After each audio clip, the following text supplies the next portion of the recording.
Hey everybody, it's Tyler and welcome back to the stream here. We're on episode 2 of the Let's Draw Skeletor series. I'm excited to get back into this.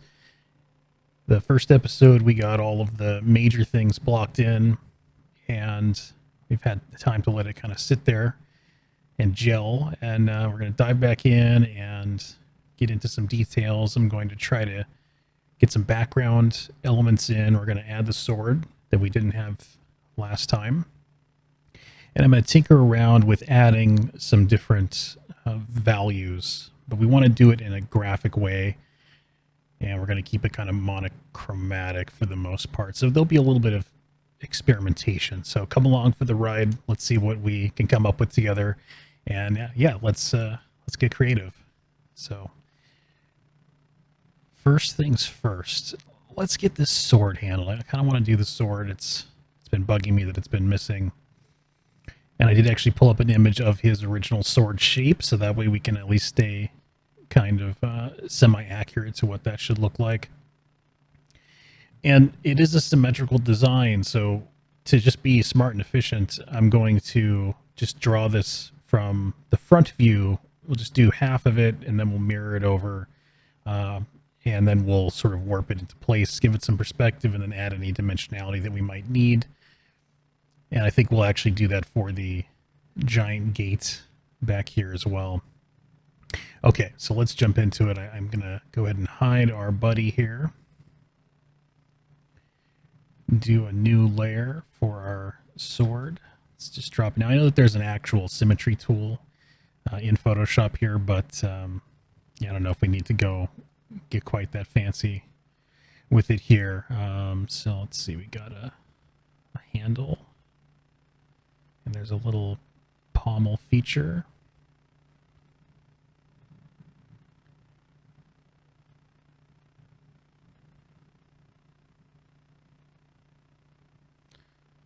Just checking my streaming stuff here to make sure everything seems like it's functioning properly.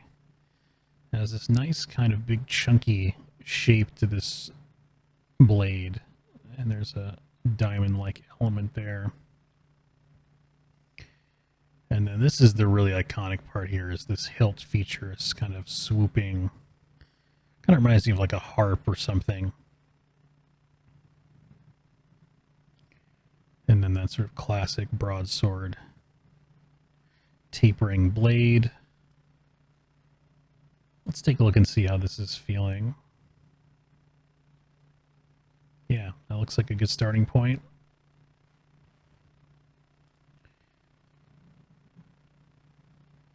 So I'll end up remirroring this again, but I just wanted to kind of pop it in there to see if we like overall the volumes. Sometimes if you're not doing it with symmetry turned on, you'll mirror and then things will be a little thinner than you think they're going to be, or a little thicker. It's good to just do a little bit of a check there. And then, oops, we want to make sure we're not doing any soft erasing, so we can keep that sort of engraved quality going on.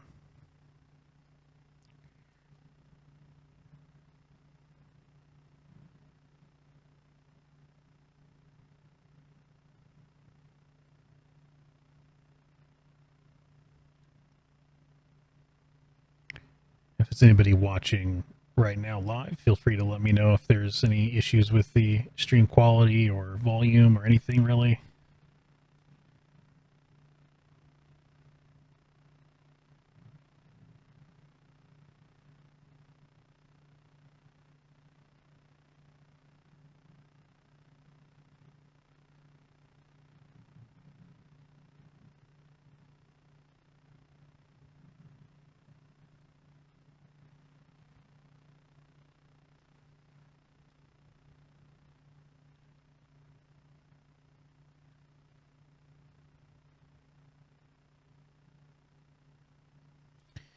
I feel like we're pretty safe to tinker with the inner shapes as long as the silhouette feels similar to the original. I think we have opportunities to maybe get a little fancier with the internal shape. Because it's usually the silhouette that people key off of anyway, right? It's the first thing you notice about a design is its outer shape, especially if it's something you're seeing from a distance.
Hey, Patrick, thanks. Appreciate the confirmation there that everything's looking and sounding all right.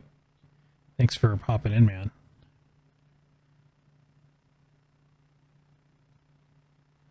Yeah, it's going good. I'm excited to get into the final pass on this guy.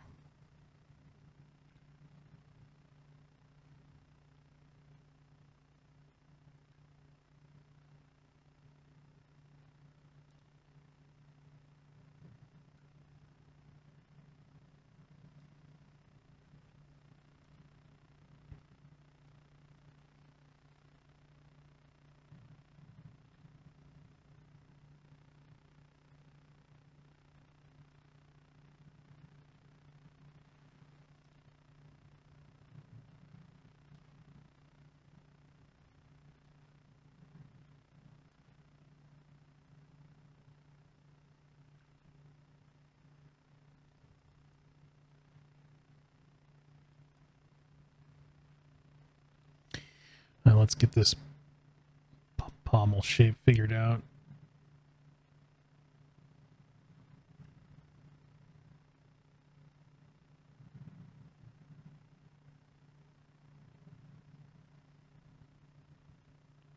That's kind of interesting little doohickey there, kind of like a, I don't know, little cross element. But that's breaking the silhouette from the original, and I don't know that I want to go that far with the changes. Again, I'm more comfortable with internal shape stuff than changing the outer shape. We'll see. We'll put it in context. We'll throw it in the scene and just see if we feel like we need to spice it up anymore. You know, one of the things when you're doing a tribute piece like this, or what some people would call fan art, is, you know, you need it to be recognizable. Like someone who's not an artist can look at it and say, "Oh yeah, that's Skeletor." And part of that is getting the major shapes working, identifying what are some of the important elements as well. Like if the character has, like, they wear a hood or they have a staff with a giant skull on the end of it. You know, those are things that you don't really want to mess with too much. And because the series is going to be focused on tribute pieces, it's good for us to just kind of keep that in mind as we're moving on to different characters. And stay tuned, because I'm going to announce, once we're done with this one, what we're going to be doing next, which character is coming up next. And if you guys have ideas on characters that you'd like to see me do next, drop a comment, and I will definitely look into getting them into the lineup.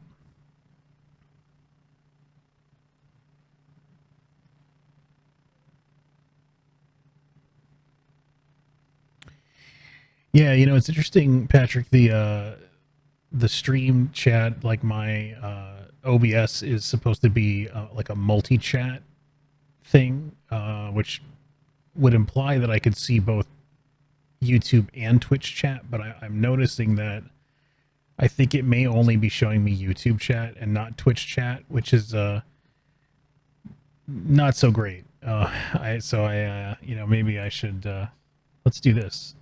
I think I can pull this up on my phone. Let's see if we can do this without too much trouble, although it's probably going to ask for all kinds of like login information. Yeah, it's going to. All right, we'll get that set up for next time. So if somebody is wanting to shoot me a message, just to pop over to the YouTube channel, it's going to be an easier way to get me to see the comments. And hopefully I'll get still alerts, you know, if somebody sends some kind of alert or something, hopefully that'll still pop up. Bear with me, guys. I'm still getting all this streaming stuff figured out. Okay, let's mirror this again. I'm always kind of anxious to see how our changes are feeling on the mirrored version.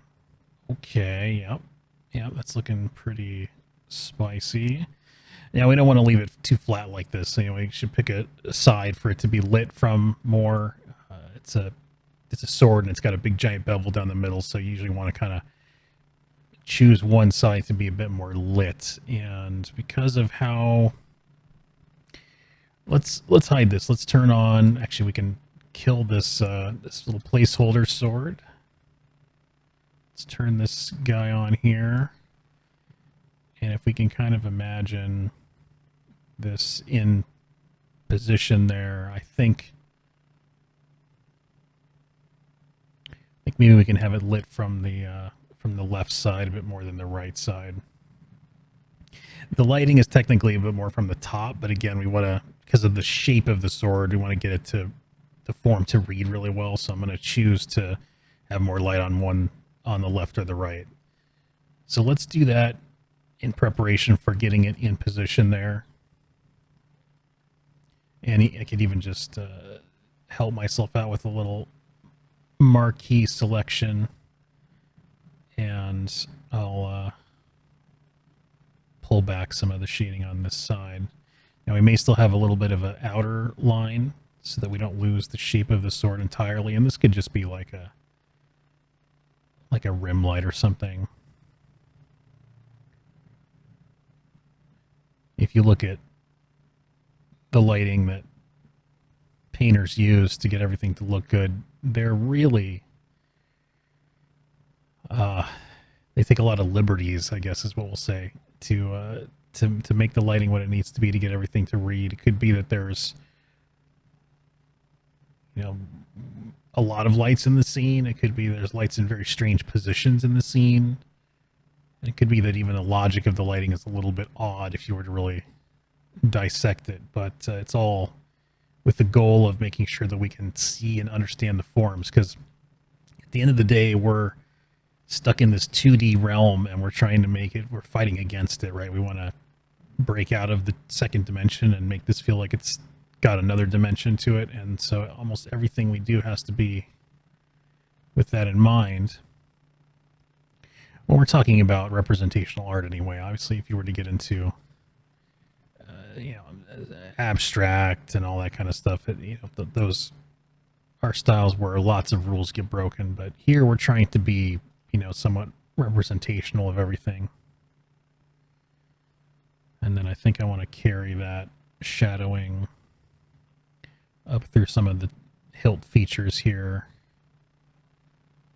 Maybe we do it a little bit to this side of the gem. Maybe this side gets caught a little bit more. We could even do something crazy like a little bit of like glint or glare off the gem. That's kind of fun.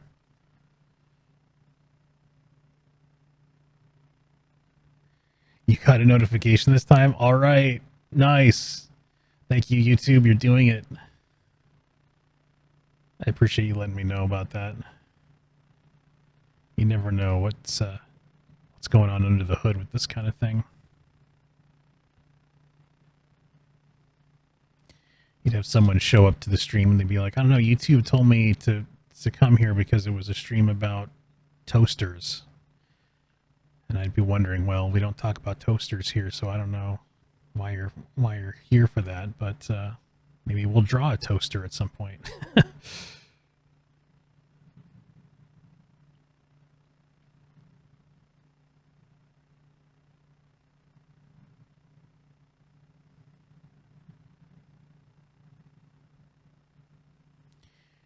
Here I'm kind of like noodling asymmetrically on this. It's less efficient, but it's also kind of fun, so who cares? That's the kind of nice thing about these streams is that we're not doing something for a client, so I don't feel like I'm under a huge amount of pressure to be super ultra mega efficient with everything. I can kind of tinker with you guys, and in the process maybe we'll be able to talk about some weird technique or a way to think about things. And then I think I want to just beef up the brightness on this side of the blade.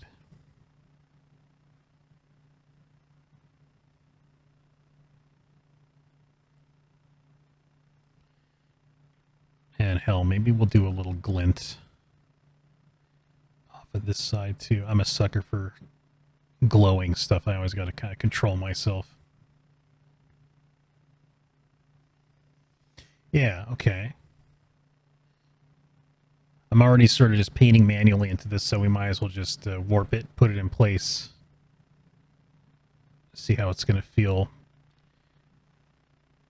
So I'm going to use free transform to rotate, to do a little bit of a perspective bend. You see how I'm getting both sides to kind of taper a little bit. I'm not going to go crazy with it, just enough to angle it a bit.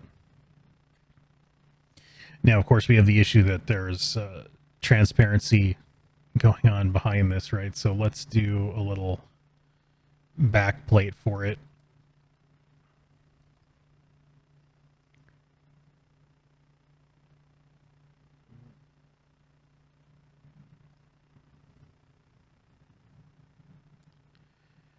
There may be a better way to do this, but in the moment, this is feeling pretty good. It's quick and dirty. Just get it working.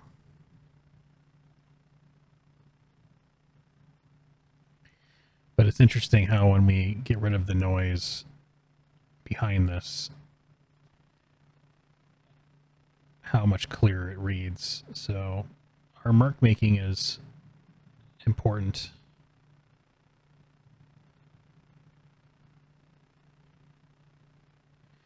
And then we may end up wanting to tone the cape down a little bit behind this too, so that way your eyes are just not completely overwhelmed with information in this area. Like right now, it just feels like there's just a ton of lines all in this spot. So let's now go to this guy. And I'm going to tone this down a little bit back here.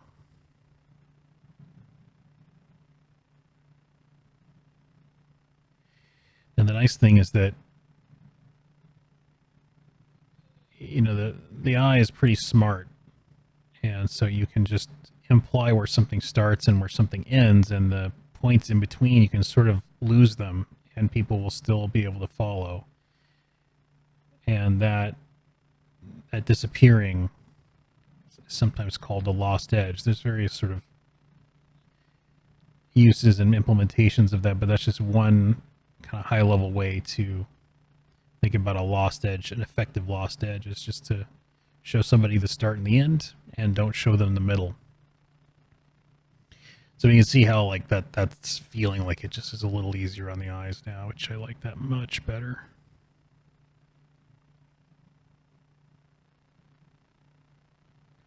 Yeah, we'll obviously probably keep tinkering with that, but see, now the question is, are we satisfied enough to merge it in?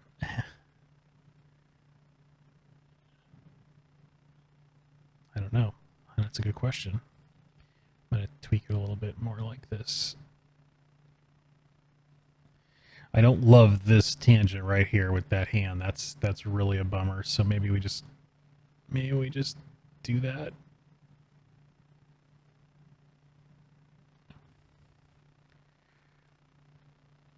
Okay, yeah, that's feeling better. Okay, let's go ahead. Let's just do it. Let's merge it down. Boom. It has been woven. Okay, sitting on this image for a week, when I came back to it, there were a few things that I looked at. I thought, yeah, I actually maybe want to tweak that a little bit. One of those things is I wanted to make the skull on his belt a bit larger. I felt like we could be a bit more bold with that statement. So let's grab this situation here.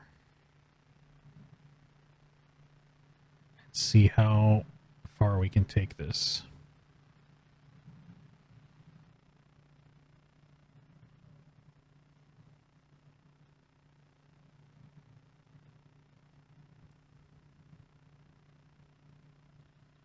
Okay.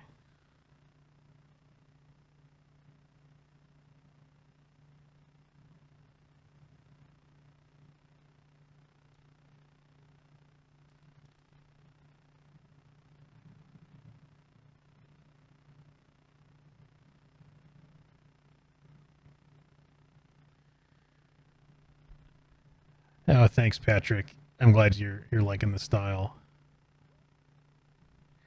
Yeah, some Diablo ref. Yeah, yeah, for sure. I mean, I love all the Diablo stuff, and I think this guy's got definitely some Diablo DNA going on with all the skulls and the that sort of that heavy metal vibe, you know.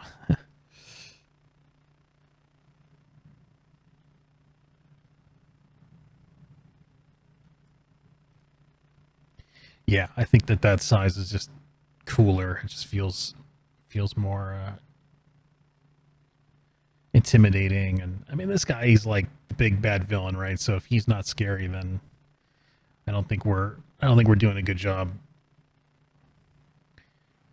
Okay, sword, buckle, and then this shape here, I kind of wanted to just get a little more width on this hood.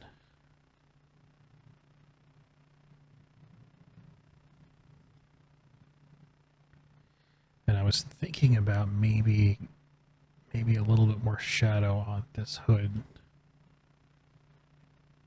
Just get a little bit lower with the shadow. I think it feels a little bit more sinister. So we'll go for that. And then I think we might be able to also get some design into this bracer on this side right here. We can, I don't know how much we can get in, but I mean, I really like some of what we were doing here. Like the shape language is really cool. It's suggestive. We're not being super clean about it, but from a distance, you get this implied sense that there's a lot of fun intricacy to it, and I'd like to just get a bit more of that suggested up here, and it could be just as simple as a few really well-placed lines.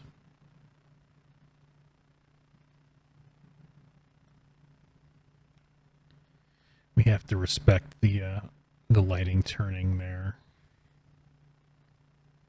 So I'll try to kind of be genuine to that while also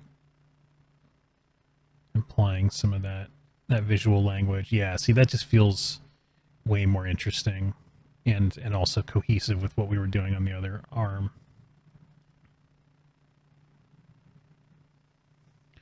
I don't know if there's anything on the inside here. I feel like the inside could be a bit simpler. Maybe there's just a bit fancier stuff on the outer side. That makes sense, right?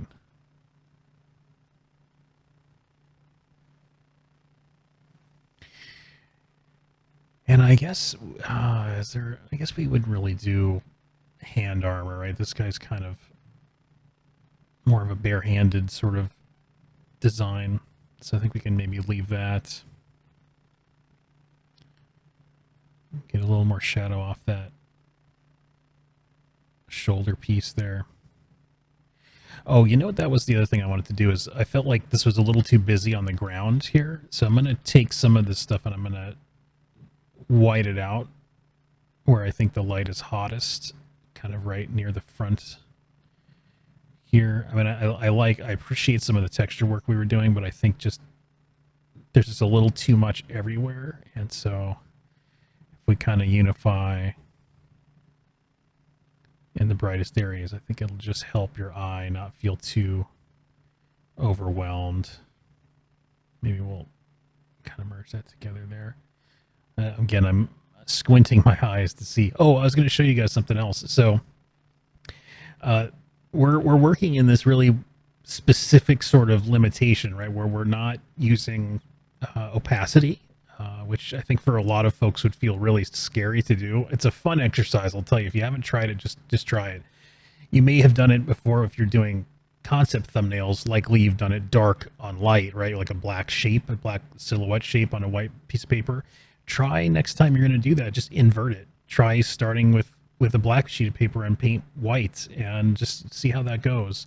But the point I was getting to is it's using two tones, white or black, to suggest values, right? To suggest gray tones. And of course, squinting your eyes and blurring your vision simulates that. But if you really want to just see on the canvas very quickly if what you're doing is effective at communicating the values right, all you need to do is just Gaussian blur your image, and it will simulate what would happen if everything were to be like blended with halftones. Now, like, obviously it looks like a blurry mess, but it's just intended to give you a check of the readability of this stuff. Because again, like with all of the tight, sharp lines, that can be a little distracting. And when you get rid of all that sharpness, you're able to just see the shapes for how they're reading. And so that's a kind of a fun little trick if you guys are going to try this method.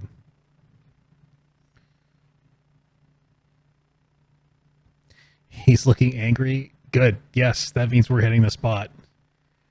We don't know what he's angry about, but he's, like I said last time, he's just a frequently angry kind of guy. So we got to hit it. We got to hit that note.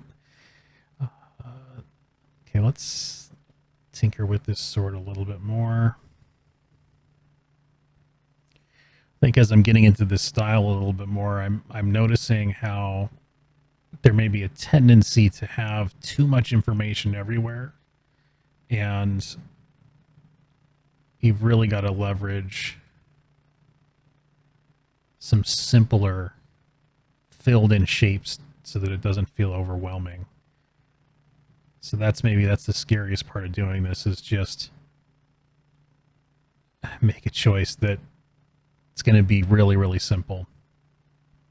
And you can kind of observe this too. If you were to take a photograph, just desaturate it, and then use the threshold or the posterize option in Photoshop to just reduce it down to some very simple value shapes, you can sort of learn a lot about how you can simplify reality and how simple your shapes can be while still feeling very realistic. It's a good thing to do with like a face too. I mean, we kind of did it here with Skeletor because he's got a human skull, right? So there's implied shapes here. This is not super dissimilar to what we might do if we were to do a human face that's really strongly lit. We would still be thinking about what are those skull shapes of light and dark. And if we were to get those dialed in correctly, then we don't need it to have a lot of fancy little fun marks inside. It just needs to have the right shapes, and it'll feel pretty realistic. So it's interesting. I feel like that simplification is something you might notice if you look at JC Leyendeckers' work. It's different than this, obviously, but the simplification is there in the sense that his strokes are so efficient that it almost feels like he's cell shading his paintings, just with more than like two layers. Obviously, it's not just, unlit and lit. It's several degrees, but there's a mentality there that I think is super, super cool to tap into. Okay, so let's see. We were addressing a few things. I like how that's looking there. The belt, the sword. Oh, there was something else. This is like kind of a stretch goal. I don't know if we can make this happen, but I was kind of feeling like maybe his stance could feel slightly more dynamic. Like maybe this leg could be bent more, but it's going to require us shifting his body down so he can have a more bent leg. It's a little bit fiddly. Should we try it? Maybe we should just go for it. I mean, it's digital, right? So it's like a super low risk environment to mess with this. Usually it's just a matter of finding where is it safe to cut the piece. So let's just try that. Okay, let's see. Can we, like, so if we shifted him down there, we're gonna have to, you see kind of what I'm maybe going for here, and then we can take this. This is like it's like playing with a doll. So if we bend his leg a little bit more, and then let's get his other. Just as a fun note too, remember if you're free transforming, you can hold Alt and tap inside the free transform box to set its transform position, which I think is actually way more helpful for when you're doing a rotation versus a scale. Usually scaling, you just kind of want it to scale from the middle, but if you're rotating, it's often nice to be able to rotate from a corner, because like the case here where we're rotating his lower leg, well, we would like the pivot of the rotation to be his knee, right? Like obviously it's not going to rotate from the calf. So you can kind of see why we needed to lower him a little bit, because we're just kind of implying a little more length there, and lower stance feels a little more dramatic. I think we need to kind of carve out a little bit of that thigh. Okay, cool. All right, yeah, I like that. That was like a little bit of a weird tweak, but sometimes you just see something and you got to go for it. Now we do need to make sure we don't have his cape coming up inside of his armpit. It's going to make him very uncomfortable and more angry than he already is. And we don't need that.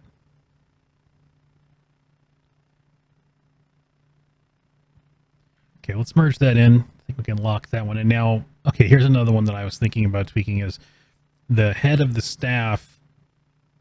I'm thinking maybe it might look cooler if the angle's a little different. You know, we're sort of below it. If we look at the angle of this image, we're sort of lower, and the angle of this head, it feels very eye-line, and so we might be losing some drama with the shapes. I think part of that is due to the fact that I was sort of wrestling with the design of the skull and everything, and as you know, when you start to compound these challenges, sometimes you lose while you're juggling too many balls, right? And then one drops, and I think angle might have been one that we dropped a little bit in favor of just getting the thing designed. So the joy of digital here, of course, is that we can take another stab at it, and we already know what the design is, essentially. So we don't have to be mentally juggling the design, and now we're just thinking, okay, how can we maybe tilt the design so that it suits this angle or feels more dramatic? So let's see what we can do. And I'll just draw it off to the side here. But what can help, if you're having a little bit of trouble with an angle that's more dramatic than you're used to drawing, try just drawing a box first. And you can even exaggerate the perspective of the box if you want to really kind of push it. Right, like figure out what box feels right for the angle you're working at. Maybe it helps to draw it more kind of in situ here. Right, kind of like figure out what that box is. If you were drawing a head, obviously you could like map the features to a cylinder, right? Like that's a really constructive way of doing it, but it's not necessarily that different for what we're doing here. It's just a different shape. It's a shape that I'm not necessarily as familiar drawing, but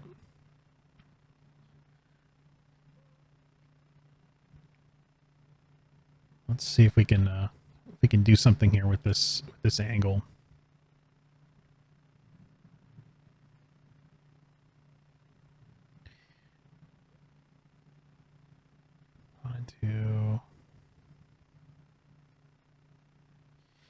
And the other thing, I think I mentioned this last time too, is if you're feeling like the style's kind of getting to you, it's tricking you, then just switch back to contour. Just outline stuff. Just pretend like you're drawing with black, but just use white to get things started.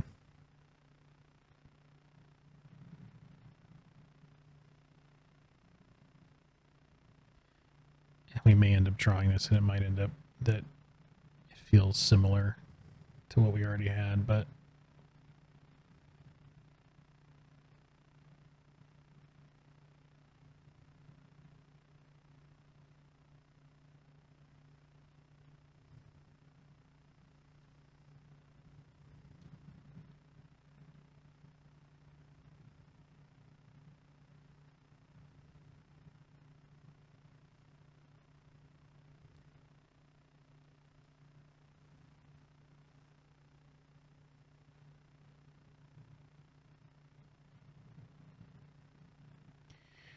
Oh, thanks so much, Jess. I will definitely get the Twitch chat thing figured out. I really appreciate you getting in there and managing that for me. That's really appreciated.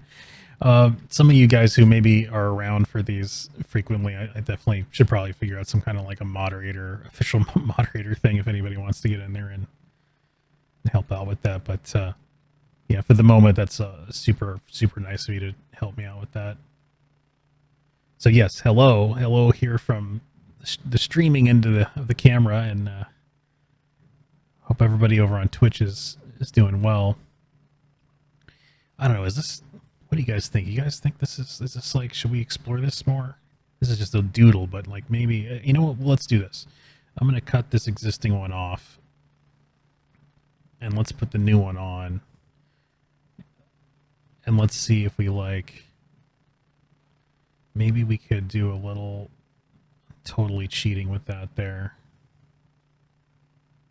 This is one of those things where I would love to have like a ram skull or something, a physical one in my hand, so I can just like hold it and look at the way that it's the way that those shapes are changing. Not that we're trying to be super accurate to a ram here, but you know, just a shape similar. This is actually feeling a little bird-like, which I don't mind that. Let's see, do we? Yeah, I think that's feeling better. This one was feeling like he was a little sad. He was like he had his head down and he was I wasn't feeling that one. Okay, cool. So there it goes. It's gone. And we're going to go ahead and use this one to get a new one happening. So another thing is if you guys are facing something that's a little more challenging, just do a two-step process, right? Like you can see here, I knocked it back and now I'm able to get in here and feel a little more confident and also design the marks a little better. Well, hopefully. You guys let me know if they're looking good or not.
And what is going on with this? There's like usually some sort of like teeth or something going on in this region, so we'll probably want to put something in there.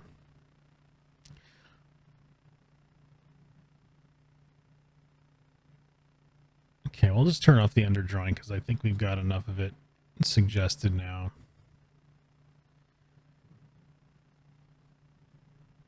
Hold on, wait, what was I doing with this horn? Okay, I turned it off and immediately wanted it to come back. Come back, underdrawing, I need you. Don't leave me now.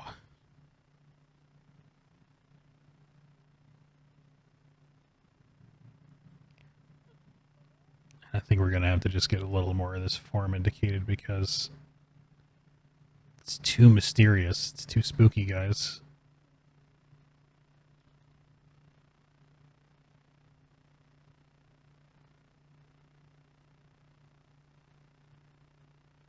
That's... Well, you know what we can do? We can flip this to get a brutally honest look at how we're doing. Oh, okay, I got an idea. We'll put some like fun like wraps on the horn. Not that you're going to be able to tell. Okay, let's see. How do we make that work? Actually, maybe we leave them dark, right? Maybe they're just a little suggestive. But they would read better if they were dark.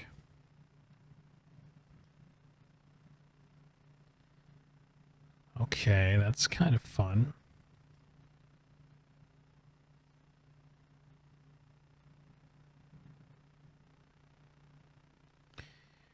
I was editing the first episode to upload to YouTube, and like I don't think anybody likes watching themselves, right? And I'm like, I'm not sitting there watching myself necessarily, but you definitely have to watch yourself to some extent to just edit the video to upload. And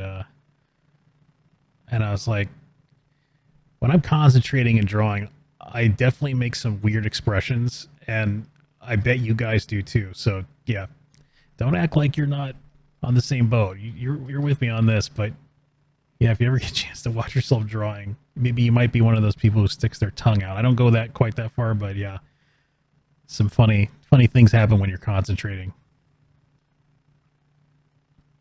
I wonder if that's why a lot of artists on YouTube just have, like, they don't show themselves, right? It's just like a shot of the table, and then it's just their hands drawing. Maybe they don't want to be worried about people or worried about what they look like when they're concentrating.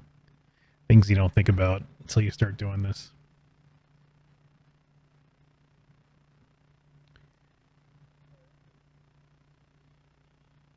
Oh, awesome. Well, thanks for hopping in, Patrick. Appreciate it, dude. Hopefully we'll see you again next time.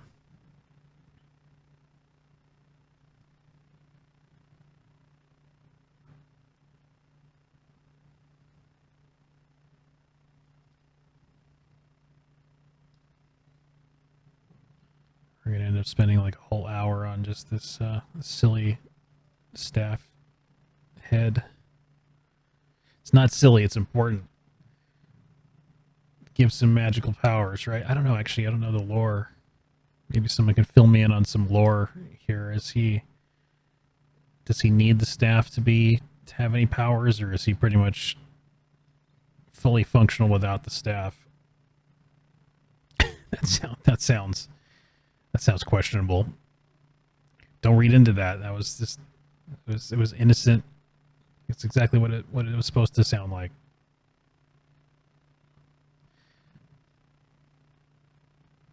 Okay, I'm gonna try to get this pack horn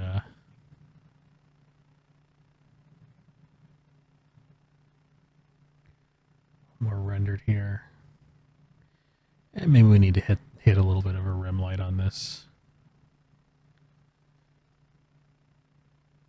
The all these swirly bits, I think we better turn the swirly bits off because they're starting to distract me too much. But we're going to get into that. Don't worry, we're going to add cool magical nonsense at the end, because we can't have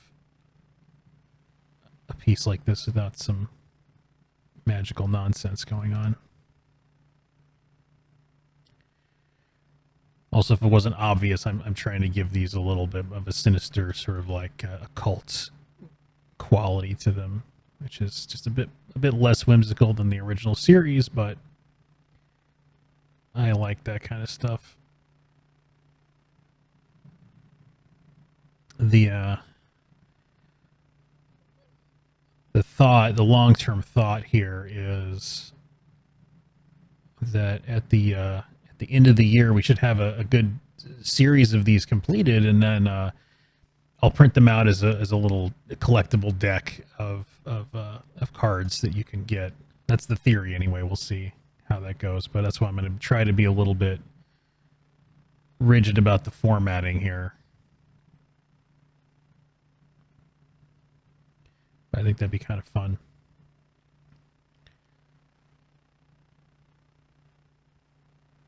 It's a pretty extreme cutoff for that shadow. Maybe we'll still imply a little bit of the staff shape in there. Maybe a little rim light hits it. You get a little bit in here.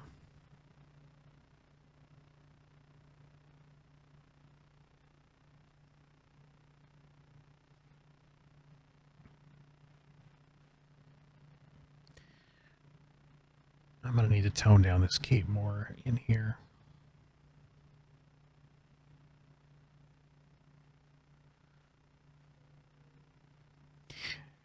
Yeah, you'd be into the art card thing. I'm a sucker for card based things in general. I think a lot of people like it.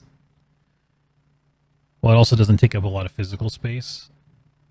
And if you're somebody who doesn't have a lot of physical space, I don't know, like art books, I have to control myself because, again, like the space issue, right? I love collecting cool art books, and I've only got so much shelf space. So if I need to get more, then maybe I need to get rid of some of the ones I already have, and that's a super painful idea. But cards are kind of nice because they stack. I collect tarot cards, which is probably obvious from the Twitch about section there. If you guys want a one card reading, again, you can do a little donation there on Twitch, and I'll give you a one card reading on stream. But I like cards a lot. I think it's a super fun format, and it just gives you some constraints. Like you know, it might sound like doing art with no constraints is easy mode, but actually it's harder because then anything is possible, and that starts to make you paralyzed, right? You're analyzing things too much, and it just gets too crazy. I'm going to tilt this a little bit like that, and then I'm going to go a little bigger with it.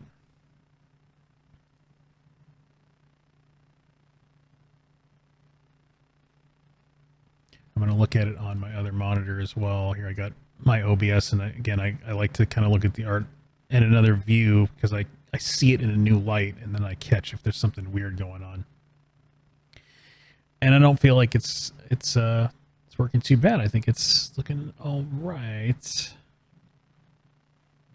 So let's go ahead now and tackle this big sinister gate behind Skeletor, which I guess would be like, we could think of it as like maybe an entrance to his fortress or something. And this is again where I'm going to do a bit of a mirrored treatment, and then we'll tilt it, we'll warp it, and then we'll inject a little bit of unique lighting to it. But first I need to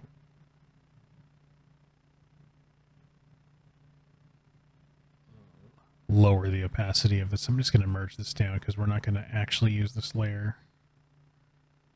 And in fact, I'm just going to make this symmetrical for the moment, so you'll have to use your imagination that eventually it's going to be tilted again in that way.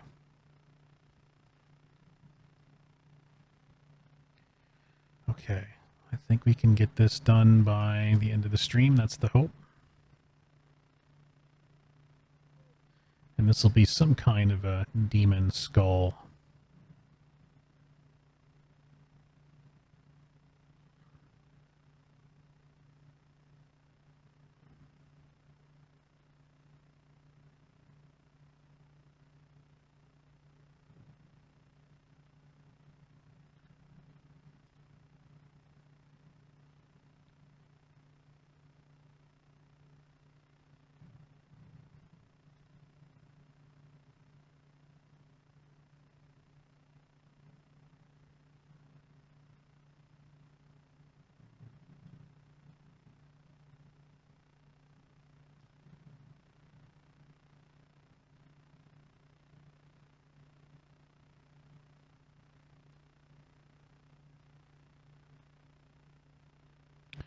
And then we'll have it on some kind of a placard.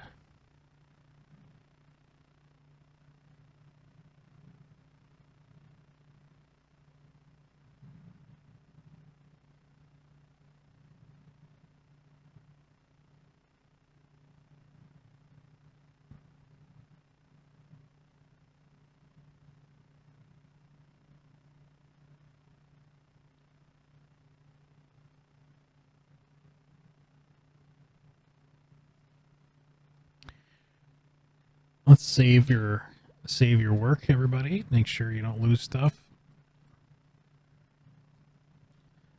I'm gonna hide him so we can just get gnarly with this gate thing. I've got my drawing glove this time so I can try to do a little bit better sweeping motions.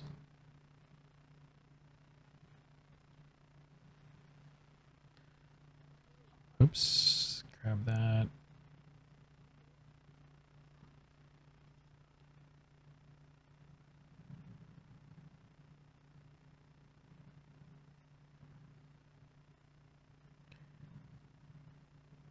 I kind of like the hand-drawn quality, so I don't really mind if it's not super mathematically perfect. It's intended to feel kind of rustic and worn and everything as anyway, so I think we're good there.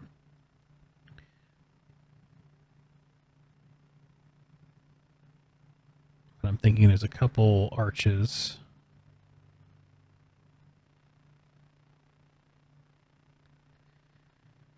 And so the bevel is like pokes out, then it pokes in, pokes out, then it pokes in. So we'd probably want some kind of implied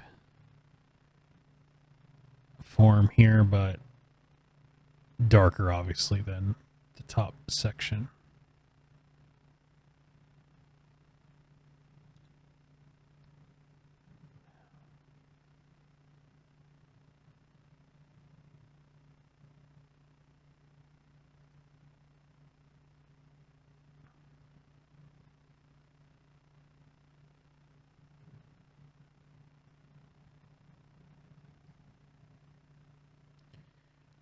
All right, let's get one more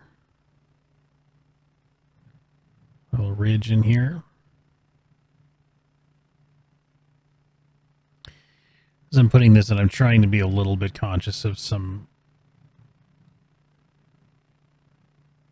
line economy and stroke direction so that it feels a little nice and designed, not totally scribbly and crazy. I mean, you could always come back and you could revise it and improve it, but if you can get some of it in the first pass, that's nice. A little efficiency. Okay, maybe we do some kind of cool, like spiky bit.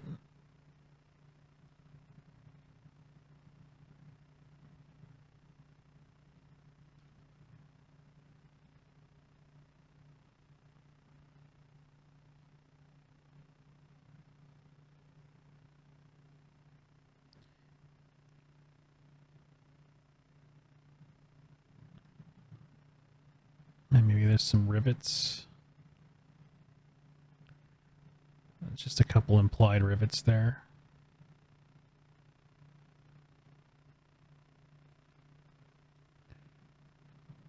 I don't want to put in any crazy amounts of damage yet, because if we mirror it, I don't want the damage to look super even on both sides. Let's do one more bevel there. Let's do a very thin one.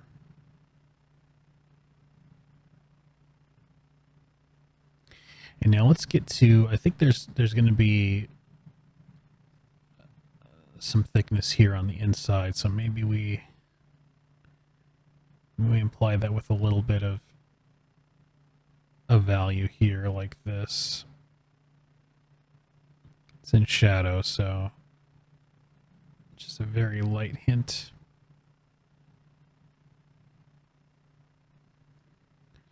And now let's get to this column idea. So we want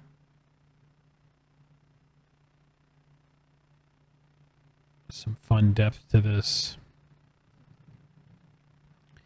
I think this side here is all probably in shadow, right? So let's see if we can keep it lit on this left side. Although I guess if we mirror this, right? Well, it's probably still fine because I think we're talking more about lighting from above. So that probably makes sense. You'd love to see a new Neverwinter like game with current gen graphics. Oh yeah, yeah. It was really cool working on the second version of that game. That was like the first time I was working in the industry way back then, and yeah, that stuff is really cool. I think maybe Baldur's Gate 3 is kind of the closest thing these days to that sort of old school feel. Have you guys ever played a game called Disciples or Disciples 2? I'm a huge fan of Disciples 2. It was a game back in, oh gosh, back when Diablo 2 first came out. I think 2001, 2002. Anyway, really cool game. It's sort of like Heroes of Might and Magic. but I just love the style of that game and played the heck out of it back in the day. But that would be another one to that'd be cool to see a newer version of that with modern graphics. They did Disciples 3, but it's not as good as Disciples 2. I tried it and it just didn't have the same feel. I don't know. I'm not a game designer, so I couldn't tell you specifically why it didn't work as well, but it just didn't feel quite as good. So what do we do with this column here? I don't want it to look boring, so I think we put a little bit of edge lighting here on this back side. Yeah, we have some kind of actually, we could riff off of some of the stuff that we did for Skeletor, right? We have these like sort of like diamond-like elements in his chest harness thing, so maybe riff off that sort of diamond motif.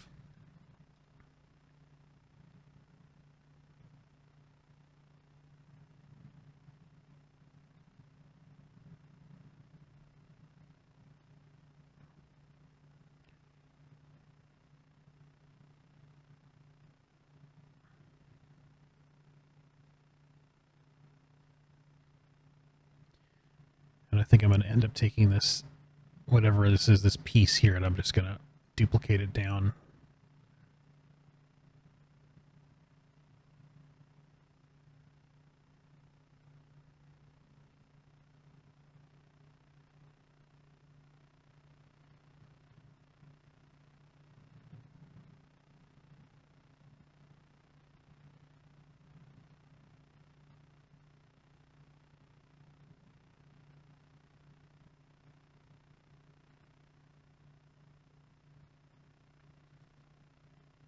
Okay, that's kind of cool. Let's see.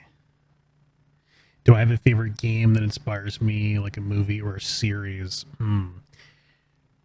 That is a tricky one. I feel like I've just got so many.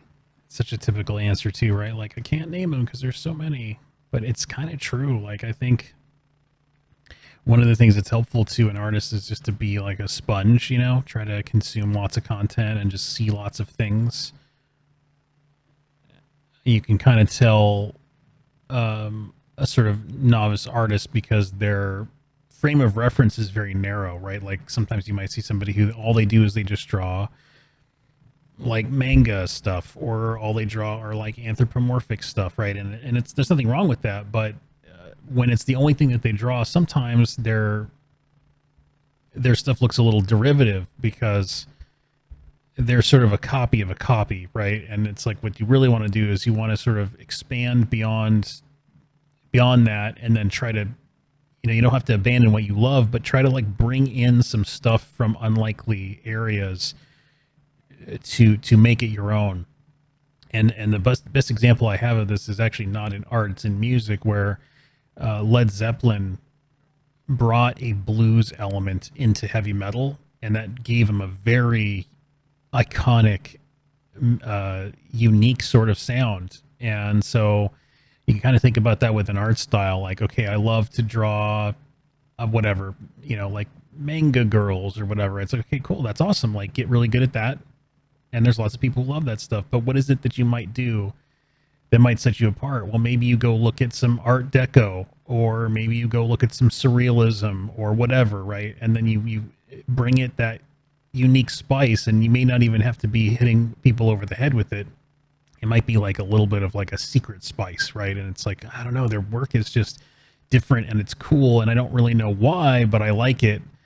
And oh, it's because I brought in this thing that's from an unlikely place. So that sort of relates to this idea of like, what's your favorite thing? It's like, I have so many because I try to look very broadly at lots of things to see what might be an interesting influence. And some of the people here, I think, you know some of my work, and you'll know that I can operate in a few different styles, and I can execute in a few different ways, and I really have fun doing that. And I think part of the reason that I can do it is because I do kind of look to many places for inspiration. Let's turn on our buddy Skeletor here and see. I'm going to pull that under drawing out of the way so we don't turn that back on. And one of the reasons I just want to see too is I don't want to spend time rendering stuff that's going to just be behind him, right? Like I think below this point, and we sort of don't have a reason to have it there as much. So that's looking cool. Let's see. Am I ready to mirror this? Let's just take a moment to. Okay, I think we'll put the gate in. We might as well just do the center gate as well, and I think this here we can do maybe one bar, and we can copy the bar. I want to do like a gnarly wrought iron gate sort of thing. Again, I don't think we need stuff lower than this point. We can just say that it gets lost in shadow back there. Lost in the shadow of Skeletor. But this part up here, we certainly are going to see it, so I want it to have a little bit of fun shape.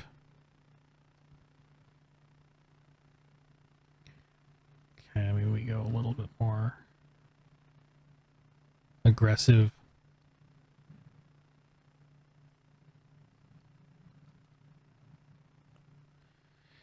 Apologies for all the zooming in and out, but that's just kind of how I like assess shapes. I tend to zoom in and out a lot to keep my eyes fresh and to pay attention to the right parts of the art.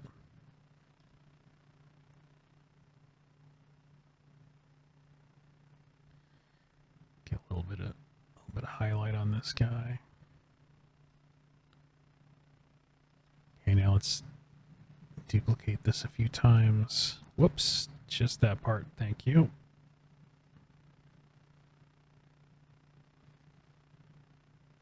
Oh, okay, yeah, that's looking pretty spicy.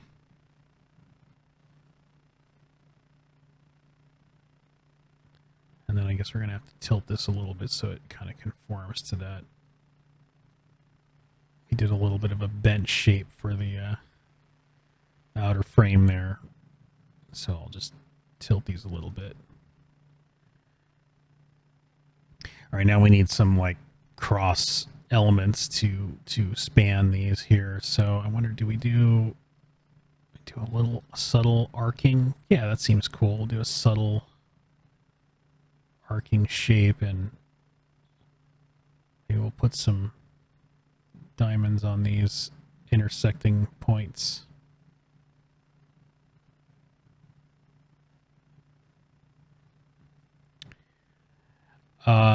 So that's a good question, Tom. Thomas Love, I think if you want me to see it, then at the moment YouTube chat is the one I can see. But I don't know what's going on in the Twitch chat. There might be like more people there or something. I have no idea. I'm not looking at it. So yeah, if you want me to actually be able to see it and respond, then this is the YouTube chat is the one right now that I have visibility on. I'll have to look and see why my multi-chat is lying to me. It's not a multi-chat. It is a single chat.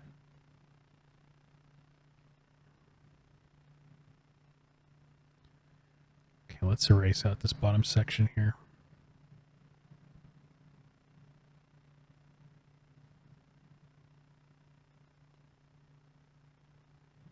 Okay, sounds good.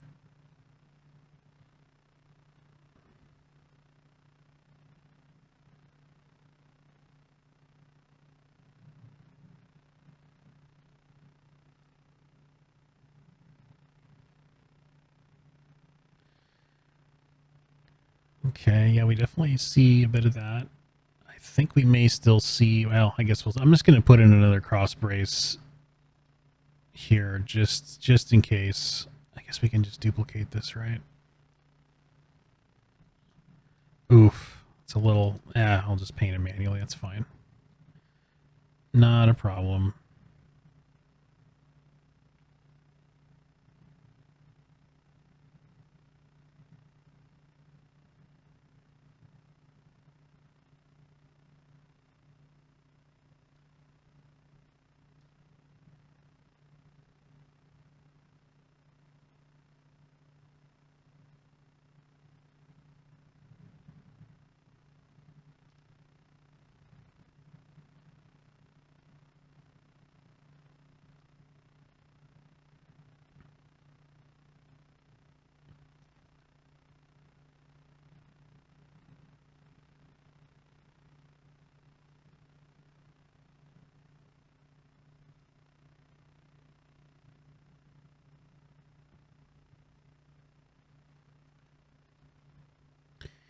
All right, let's mirror this. Skull might look super goofy. Oh, actually, I don't mind it. Cool. Okay. That center one is getting a little bright. We'll have to knock that back a bit, but overall, I'm pretty pleased with that result.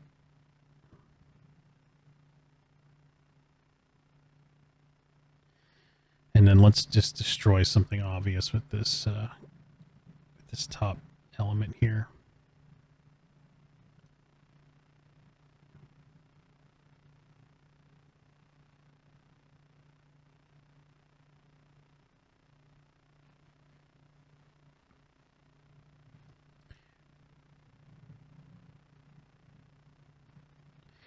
I always tell people, like, make sure you don't neglect some of these extra elements in the image. Like, it's always fun to do the character right, but if you do a really good job on a character and then you put something in the background that looks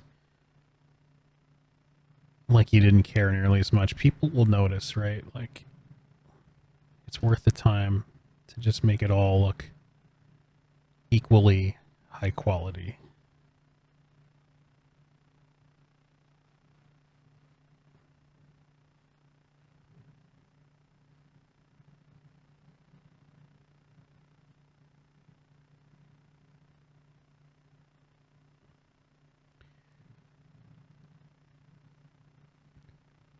Two live streams on the channel.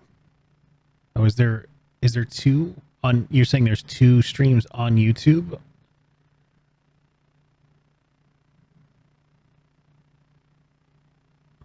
Patrick only sees one. All right, we'll have to investigate.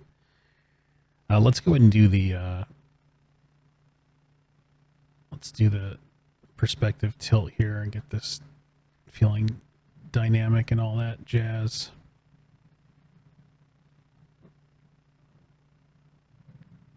And then I guess what I'll do is I'll just mask out. So we just work a bit non-destructively. I'll just mask out the parts where Skeletor is. I do want this to be a darker gray, and we can turn off the underdrawing. Yeah, cool. Okay.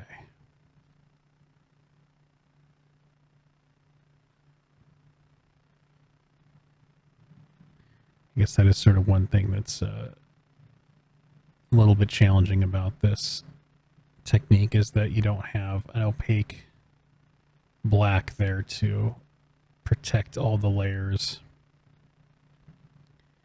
So you have to kind of go in and manage this.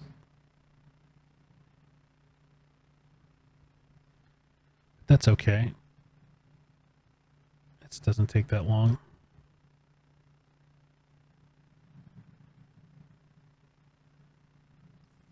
Obviously, this whole center area is easy to address.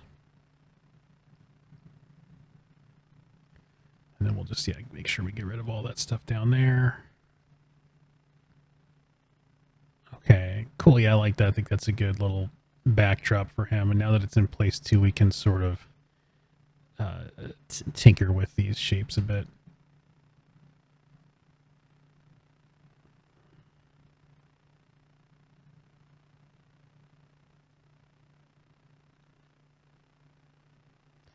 Give a little more shadow underneath this here. Let's see. You see two streaming the same thing in the live tab. Okay, interesting. Yeah, it's funny because there was two recordings of the stream from last time I saw, and so yeah, I need to probably figure out why there's two of those. I mean, I'm not even aware, like, how are you even able to do that? Like, how can you stream twice? That sounds so weird, right? Well, we'll figure it out. Hopefully it's not a big issue.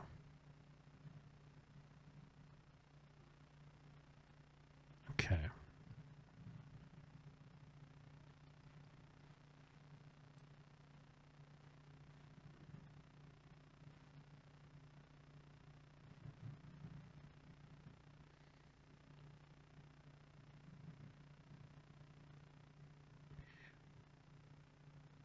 Okay, I'm just kind of assessing if there's anything else that I want to do.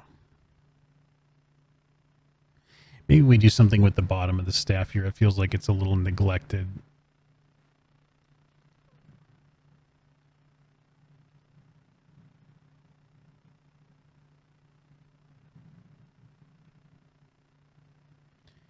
And I guess I could put a little shadow casting off of it as well.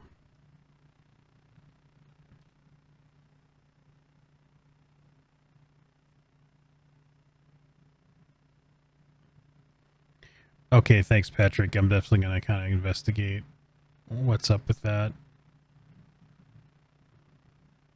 I think it has maybe something to do with the multi-streaming thing I'm using on in OBS.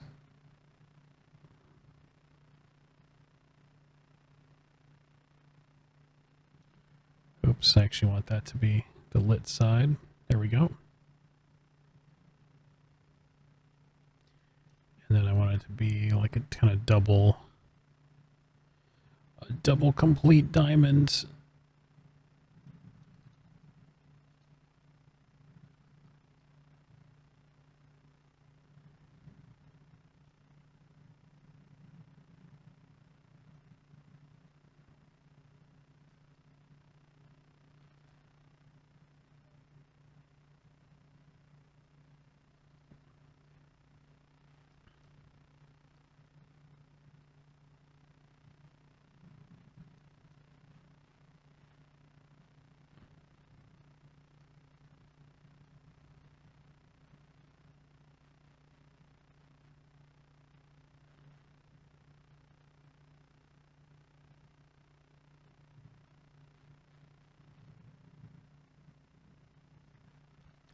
Okay, let's add a shadow from the sword maybe coming onto the cloak here.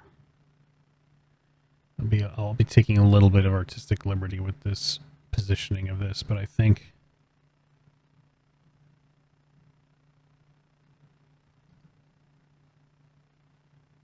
that helps it stand out a bit.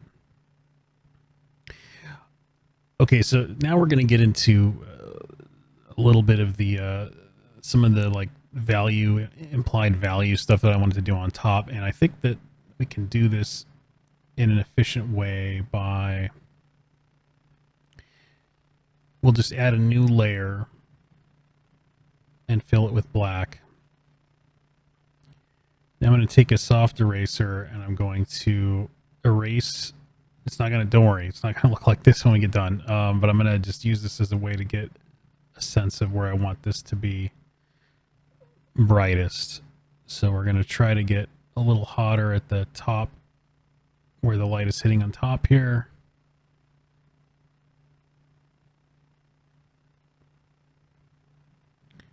But you can see that this is all soft feeling and we don't want anything to feel soft. So I'm going to take this layer and I'm going to run a threshold on it so that way we get it to step in distinct value stages. So we're kind of converting our soft stuff into like a cell shaded look, and it's an efficient way to do this. And we'll see how it goes. I mean, I think it'll work well, but we'll have to just try it and see.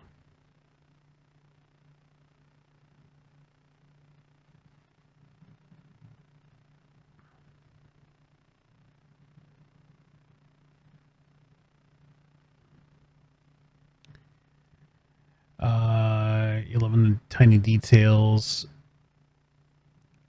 Thanks.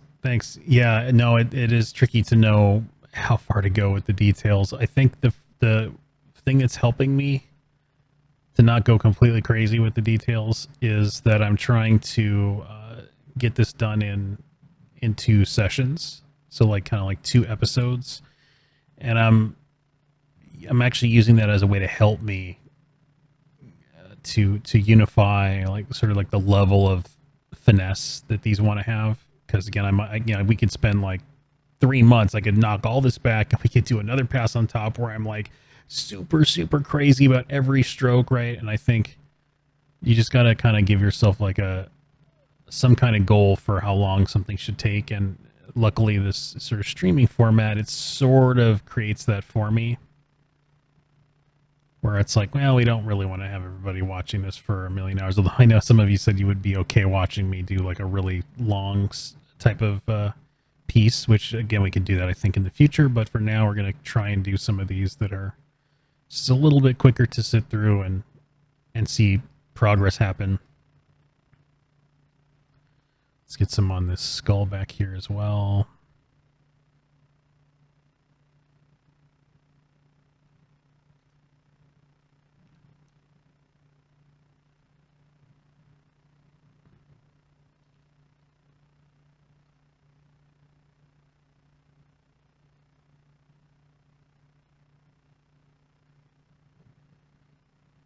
You know, if you were to be really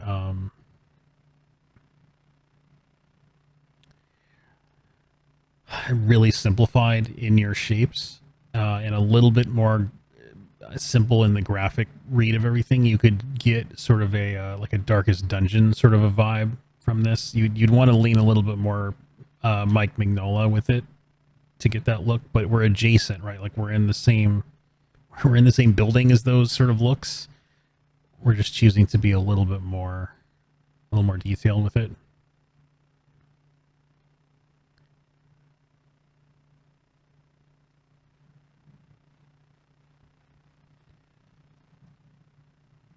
Let's get a little bit on the rib cage here.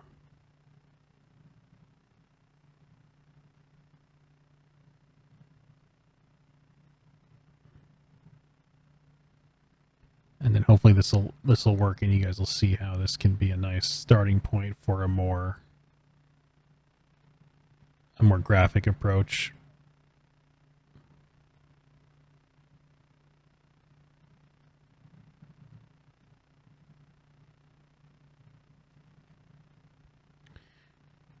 But it goes without saying, of course, that if you were to, instead of doing this little shortcut, if you were to just manually go in and like carefully craft all of the values with individual strokes, it would of course look better, right? Like it would be, artistry would be higher in general, but yeah, I don't know. We don't want to spend like a really long time on this, so I'm going to try to keep it reasonable. Want a little bit of light on this skirt element here, and then we'll get some light on the legs. Definitely quite a bit of light on the knee area. I want that to feel like it's coming out and forward.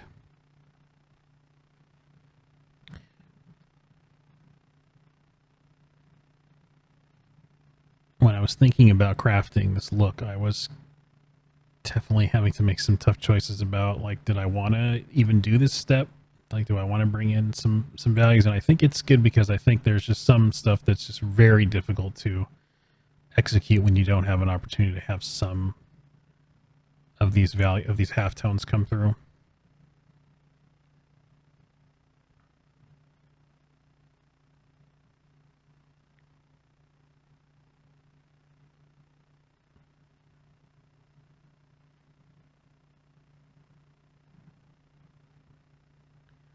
Put a little bit more on that shoulder pad.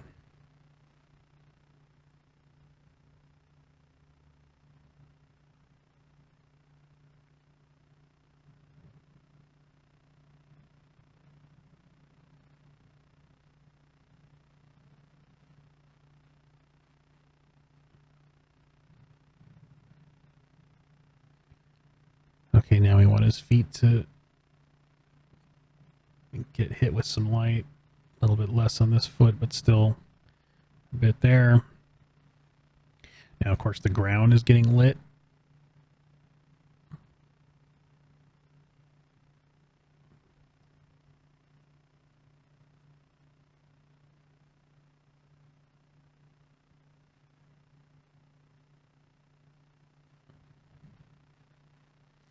There'll definitely be some manual adjustment necessary with this, but that's okay.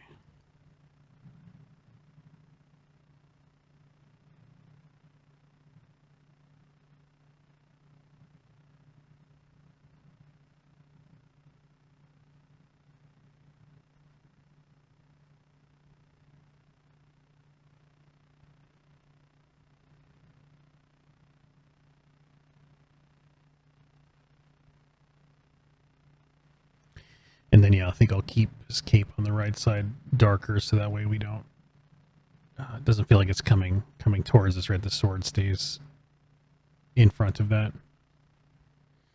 Okay, so now we need to take all this soft stuff and we need to give it more of that chiseled quality. So we'll save our work. If you're working on something, save your work.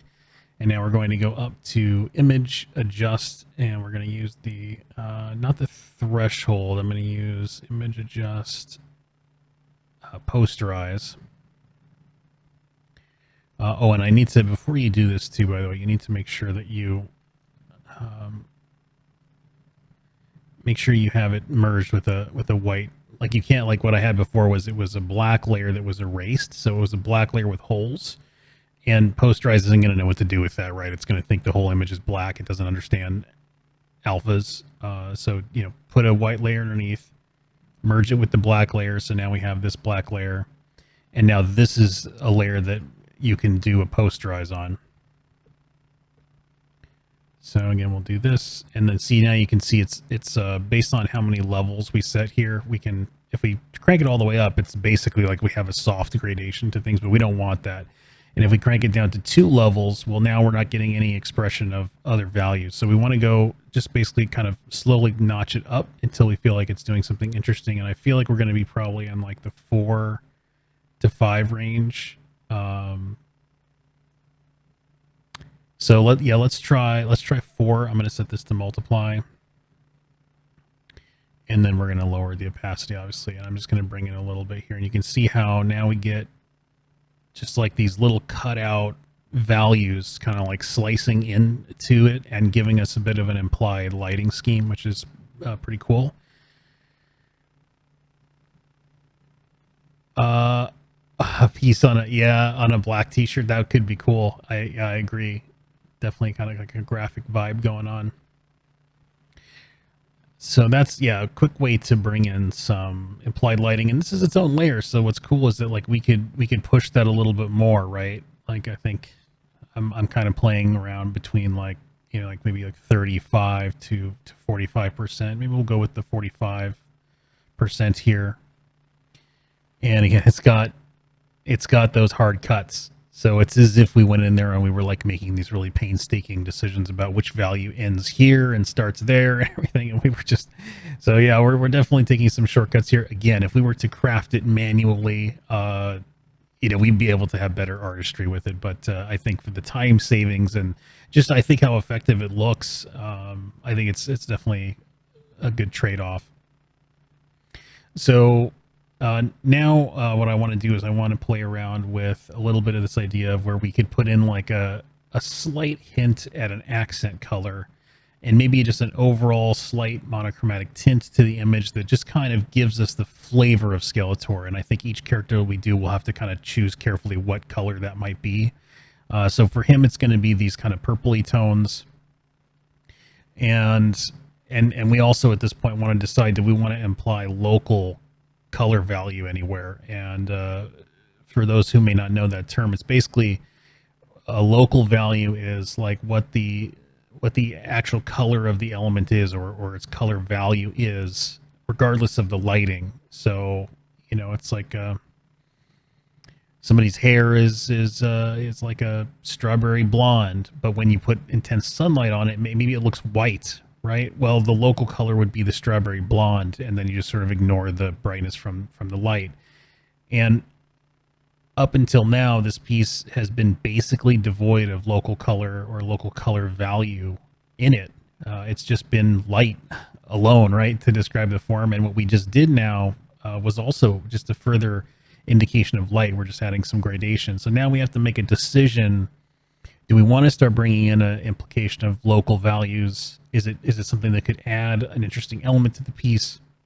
And if we start doing that, where does that rabbit hole end, right?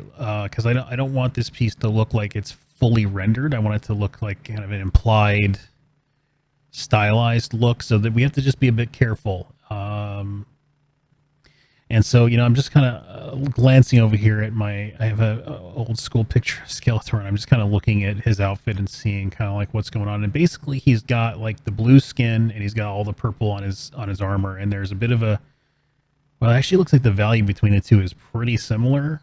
Um, his skull is brighter than the rest of it, so there is that, I guess. But maybe what we want to do is maybe like we differentiate the armor from the skin with a slight local value difference. Like I feel like that might be finding a nice middle ground there. So maybe we do like one value for the armor, and then we do the cloak as maybe the accent color with its own slight value difference, and then we might have to decide about some of the accessories in there. Let's try that. I feel like that might be a good route. So we're going to go ahead and pop a new layer on here. We'll set it to multiply. And I'm going to keep working in grayscale. We'll figure out the color in a moment. I'm just going to choose something that I feel like is visually interesting but not distracting from the lighting. So like that's super dark, right? Like that's really dark, and I don't want it to be that dark. So let's find something that's noticeable but not distracting. That might be okay. So let's isolate, grab that. Sorry for the blinding light there. I'm going to just add this to my little palette so that way we can grab that value again if we need to.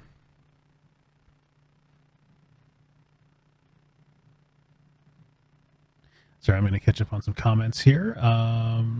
You never use posterized like that, but it works really well. Thanks. I feel like it isn't used a lot, but when you find a use for it, it's kind of fun, right? Like you're like, man, that actually saved me some time. Not working hard, but working smart. Yeah, that's the hope, right? The amount of time, comic type art, this would have saved me hours of work. Cool, man. Well, yeah, please try some of this stuff and let me know how it goes. Like, let me know if you find any other cool tricks, and we can definitely share notes.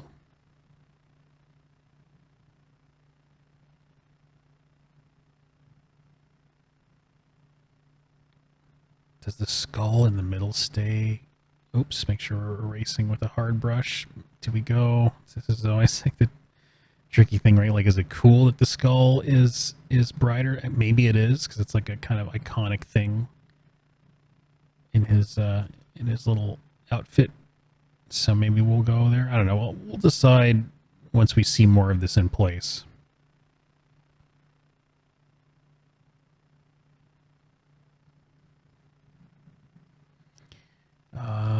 Okay, the bracer.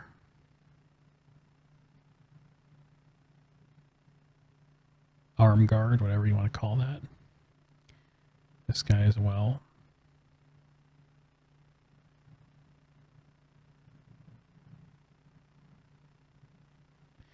And let's do the belt, although we'll have to question if we do the, again, the skull on the belt or not.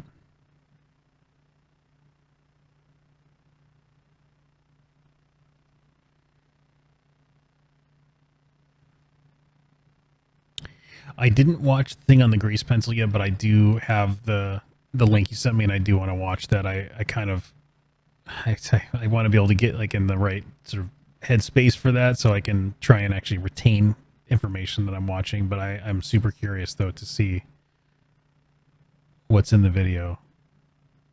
For anybody who's not familiar, Blender is a free 3D app out there that's really cool, and because it's free, there's a lot of interesting content that's created for it. I'm sure if you're here and you're an artist, because you're here because you're an artist, you probably have seen in your YouTube feed at some point something about Blender, right? And it has a feature called Grease Pencil, which is this really interesting bridge between 2D and 3D, where you're like drawing with a drawing mentality, but you're drawing in a three-dimensional space. And so there's some kind of clever stylistic things that can be done. I think there's some interesting pipeline, art production pipeline stuff that could be used with that. So I'm always curious to see how people are using these kinds of features. And you know, if you guys have any kind of cool content related to that, feel free to drop a link in the comments or let us know so we can look into that stuff. Because I just love learning about new things.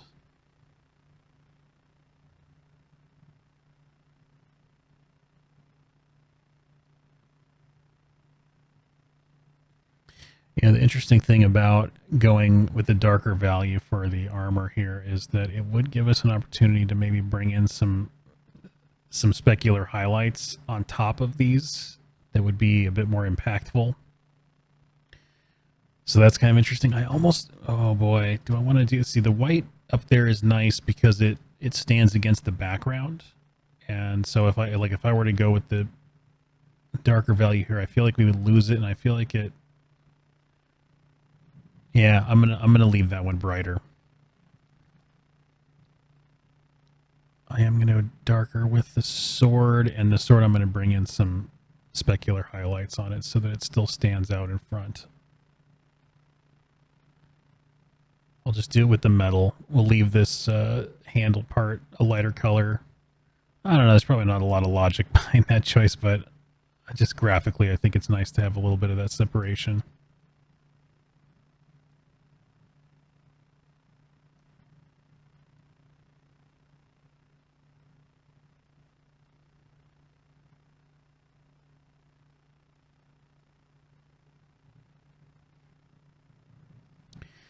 Oh, you know, maybe we do the staff pole. That could be a good choice. Because his leg is bright. So if we do a dark staff, then that's going to help that read. This is again why I thought maybe giving myself a chance to imply some of the local values would be worth it, because it just gives us more tools to try and solve some of the visual puzzles going on.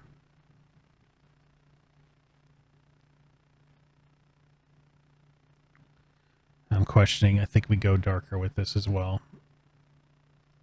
Yeah, we'll go darker with it. Ooh. I'm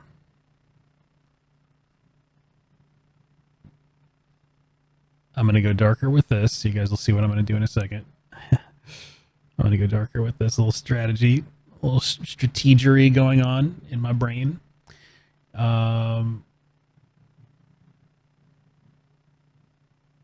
Yep. Okay, let's do the tint so we can start to see what's going to go on. So I want to do a little bit of a, oh god, it looks so cool. I gotta calm down. Okay. I'm going to go very subtle purple with that, and then I'm going to go one heavier purple with the next one. So yeah, so Tomislav, you're thinking ahead where I'm at. So the cape's going to be what I'm going to do right now, and I'm going to go more saturated with the cape. Value wise, I'm not totally sure. I might go kind of bright with it. I might just go like that, but we might just go like to the right. Right, so we're get the same value, but we're bringing in some of the purple there. We'll see. We can play with it, right? But let's set this to, okay, actually, because is that, yeah, let's just try that. And it's going to seem really strong at first, but again, we can always kind of mess with it.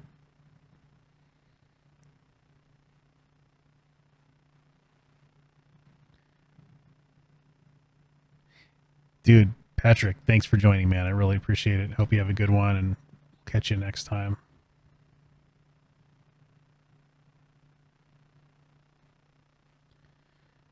Next time you'll see whatever character we end up working on next, which I already know what it is. So just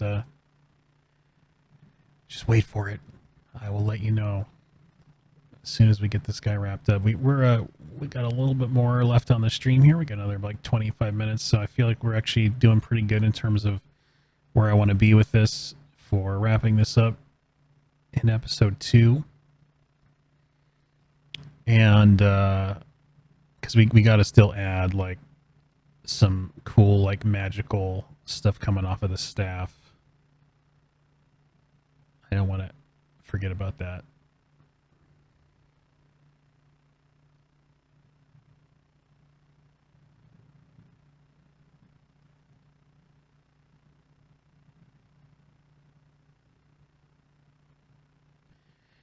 Oops. Oh boy. See, that's why you want to kind of do stuff in many strokes, because your undos will be kinder to you.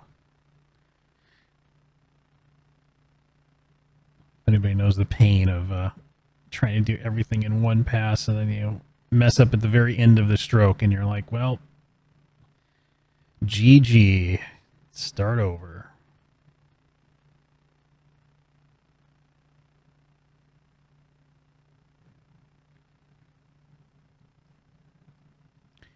Can't wait to do this on his actual hood. But I think this is just, it's too saturated. Like I don't want this to look like it's a colored image. I just wanted to give a little bit of a nod to the accent color of the character. So we're going to tone it down a little bit, but well, yeah, well, it'll still be loud. Don't worry. Okay, here we go.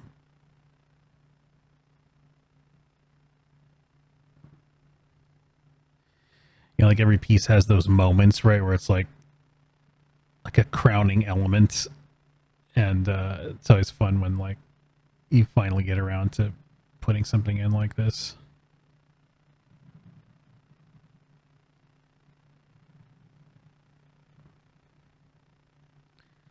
Few accents there, and then the thought was to maybe go purple with this. So this one is, I'm not 100% on this yet, but we're gonna pop it in and we're gonna see how we feel about it.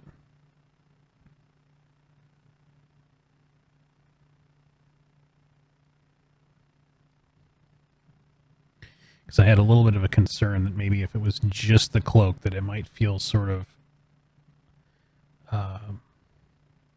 like out of place or sort of isolated, and I kind of want your eye to move through the image and move through the character and not get stuck in one place. So the theory is that if we drop little notes of the color throughout, your eye shouldn't get lost. Like another place we could potentially put it is like maybe there's these little wraps on the top of the staff here that are also maybe purple.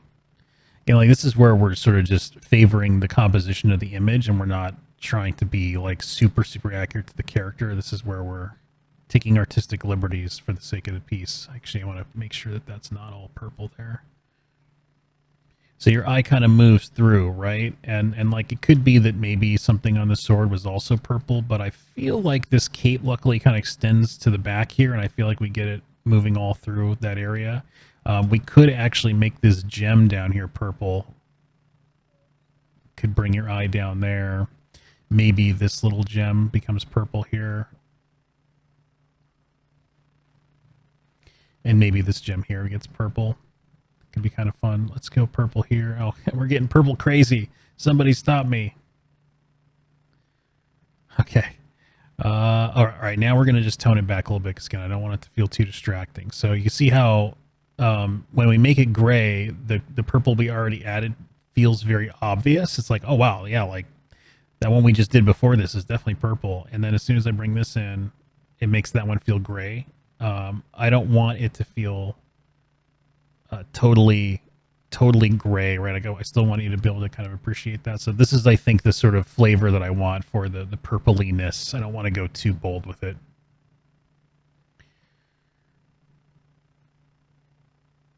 Are there gems on the feet too? Are there gems? Oh my goodness, there are gems on the feet. Thank you. That's awesome. I'm glad you caught that. Let's definitely pop those in.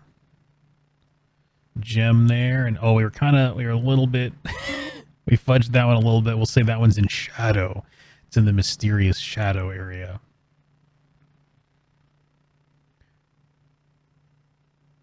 And then I don't think we want any color on the background because I think that's just going to distract. So maybe we put that. Oh boy, here we go.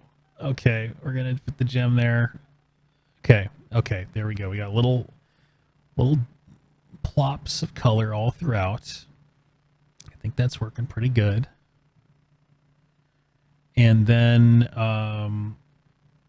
oh, I wanted to add some specular highlights to some of the metal areas because we've darkened them, and I think it gives us a chance now to maybe bring in some of that. I'm just gonna be very careful with it though. Just a few little hits here and there. I think that'll help it feel a little more metallic.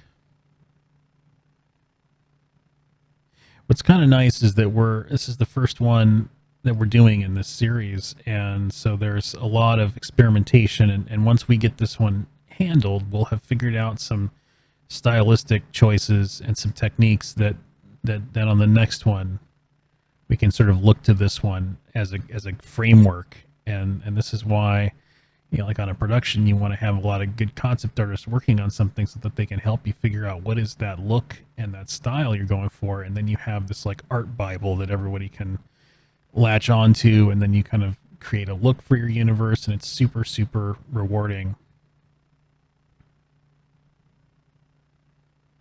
It's something completely your own, which is really, really fun. So yeah, I think that just adds a little bit of pizzazz to the metallic elements. Again, just kind of very minimalistic, but just a hint. It kind of helps you feel their metallic quality. Maybe the gems get a little highlight as well.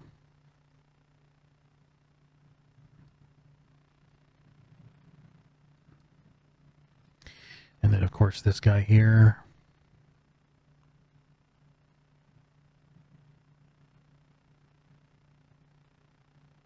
But I love this kind of implied detail because we can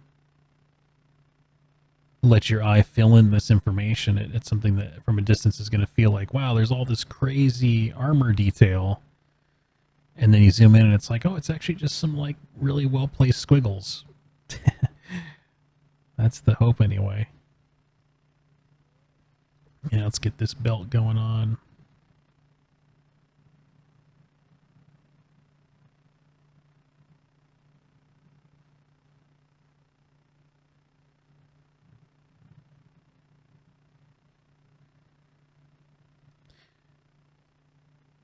So like we wouldn't do it to this cloth, right? We don't want it to feel metallic there. I do think we want this to feel a little metallic, so I'm going to just hit it just with ever so slightly a little bit of reflection there. Let's do a little bit on the feet because this area here is getting hit with a lot of light.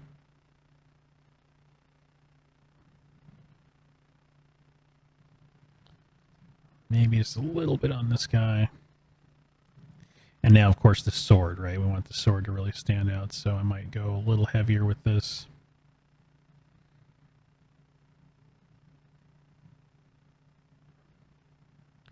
You can kind of see if we were to get in here and we were to really finesse the heck out of this, we could create some really fun micro designs.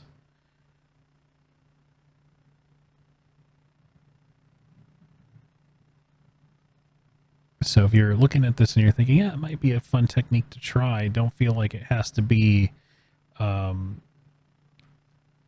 as loose as this, right? Like you could take this idea and you could make a much longer piece out of it when it has a lot more refinement. But this might be a good starting point, though, just so you can kind of get your feet wet and see how you feel about it, get comfortable with some of the decision making going on.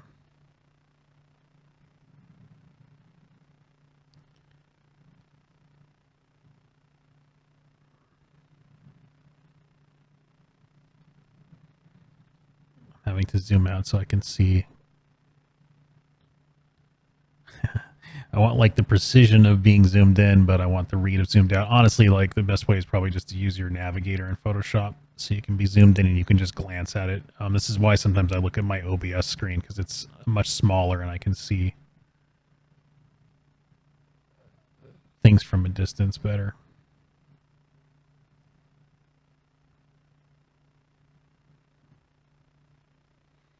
But see, those little highlights that we added definitely help it stand off of that cape back there. I guess we should maybe hit this little gem here. I'm going to save the work. If you're doing something right now, remember to save your work.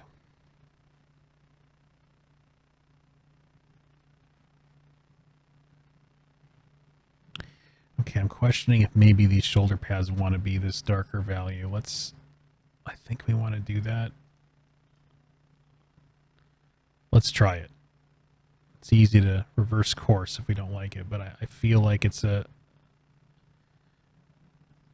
element that is different enough and big enough that it kind of maybe feels like it's out of sync with our strategy if we don't include it. Yeah, that just fits, and it also just helps his massive bulging pectoral muscles feel more massive, right? So that's I think that's working in our favor. All right. So I think that's I'm liking the sort of value and the local values. I'm liking some of the lighting values you brought in. I like these little color accents are cool. I want to maybe put a little bit of fun treatment on the eyes because that's an area that we do want people to look. I think we can probably even just like reposition that a little bit. Oops, why is that not doing what I want? Oh, let's just go. Let's do a layer on top. Let's go a little bit lower with that. I think maybe I want to bring in. I think I want to bring in the other eye. Maybe we'll do a little bit of like a magical like glint off the eye. Yeah, that feels a little more sinister and magical. Oh, you know, we forgot to put a little highlight on this gem. There's so many little places to remember stuff. I'm sure I'm gonna forget something, guys. I'm sure if you're watching, you're like, no, there's that thing over there. You totally didn't do that. I'm doing my best here as one brain and working, trying to work efficiently here. But hopefully, we'll catch all the major things. Oh, like here, highlight on these gems. Cool. So what I want to do is add a little bit of like a magical sort of like runic circle or something around the staff. Maybe it ends up in a few other places as well. So yeah, so let's do that. I'm just thinking for a moment like how I want to approach it. I think what we'll do is we'll probably just do it. We'll just do it on the piece. I don't think we want to do it in a separate document. I think it's just cooler to see it kind of come out in this scenario here. So typically what I like to do for this is I like to be a little bit more precise because we're going to have ellipses going on, and so I'll likely just use the ellipse tool for this to bring in some whites here, but I got to make sure it's like nice and thin. So we're going to go with a 1 point on this. And what's nice is if you do like a vector ellipse like this and you set the point to be 1 point, when you decide you want to change the size of this ellipse, it's always going to stay 1 point. Whereas if you were to do a rastered ellipse and you scaled it, then it would get all thick and blurry and nasty. And so this is kind of a nice way to deal with that. Now this stuff might end up also being like a purple color, which could be kind of fun. I wonder if that wants to be. I'm thinking that might actually want to still be thinner than that. So let's actually go.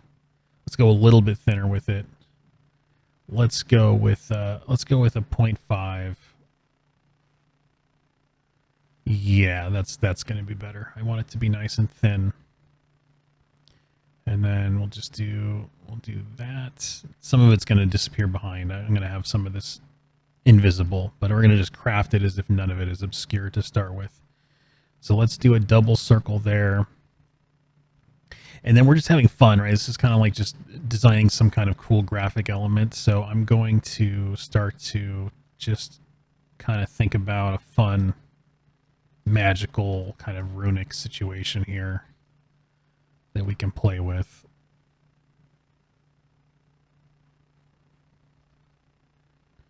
And we could, if people are watching this and they're like, that'd be cool to hear more about designing these kinds of things, we could maybe have a session where I talk a little bit more in depth about designing some of these types of graphic elements. I think there's definitely some interest in that. So we could do that if that's what a lot of people want to see. But I've had a lot of experience in the past designing these kinds of things. So I like to just kind of wing it.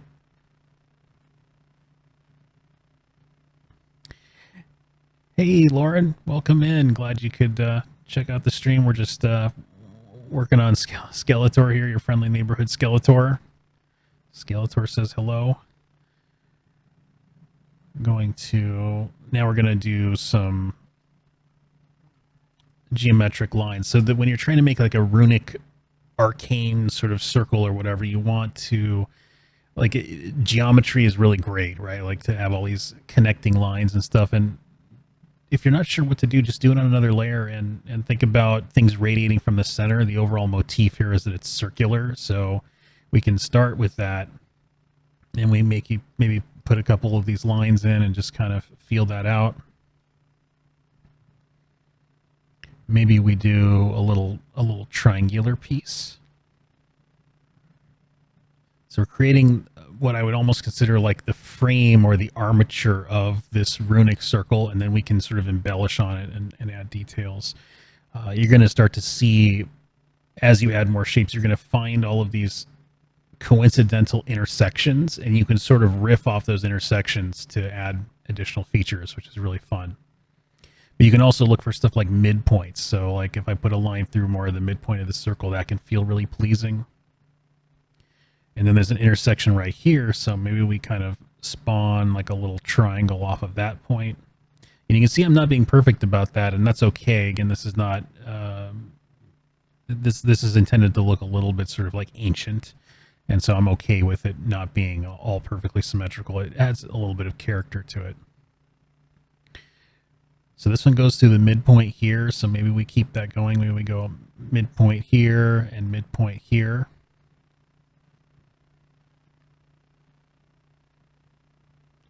Thanks, Laura. No, I appreciate that. And then I think that's looking pretty good. Now we could put more stuff in here, but this is going to be behind his staff, the skull on his staff. So there's really not a lot of point to doing that. But we might see some other stuff in here. So maybe we'll put in.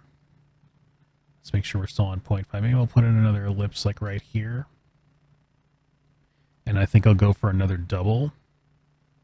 But I'm going to offset the double so that we get a little bit of a moon shape there. That's always a fun one to play with. And when you're doing this, you're going to start to get a lot of layers. So it's probably good for you to put them all in a group so that you know, okay, everything in here is related to this little design that I'm making. So that's cool. So once you're feeling like you've got a good framework there, you can just merge it down. And then you can come in and you can start to finesse and add fun little details. So maybe we add a little circle there and we erase out. Maybe that's another feature on all of these.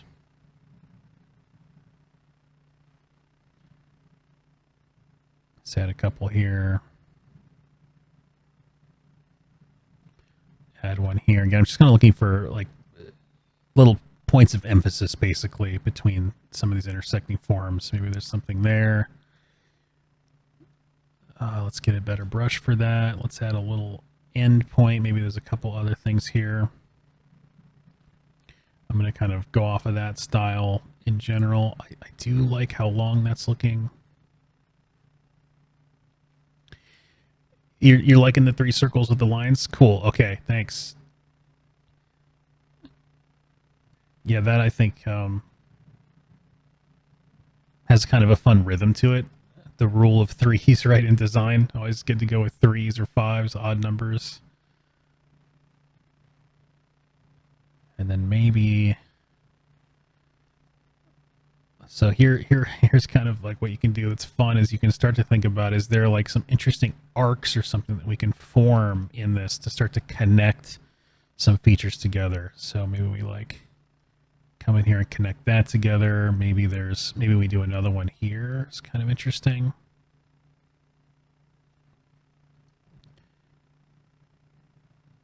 It, I think, starts to get easier as you get further in because there's more things there for you to work off of, right? It's that first thing that always feels a little scary, like, well, I don't know where to start. So just start with a circle and just start making some spokes and some rungs and see where that takes you. And then you can zoom out and just see like how does the balance feel, right? Like is it too heavy on one side? Do we need some more detail on another area? Like it feels like maybe there wants to be something over here. So, you know, maybe I'll go to the line tool and maybe we'll add just another rung here, and maybe we'll turn it into a little fun little triangle. Maybe we'll put some points of emphasis on that. And then we want to zoom out too and just assess, like, you know, how crazy is this going to look? Now, I want to remind you, it's not going to just stay white. It's going to be knocked back, It might be a gray, it might be purple, but it's going to be a darker value so that it doesn't distract too much. I just want this like subtle stuff going on around it so that we imply that there's some evil magic at work here.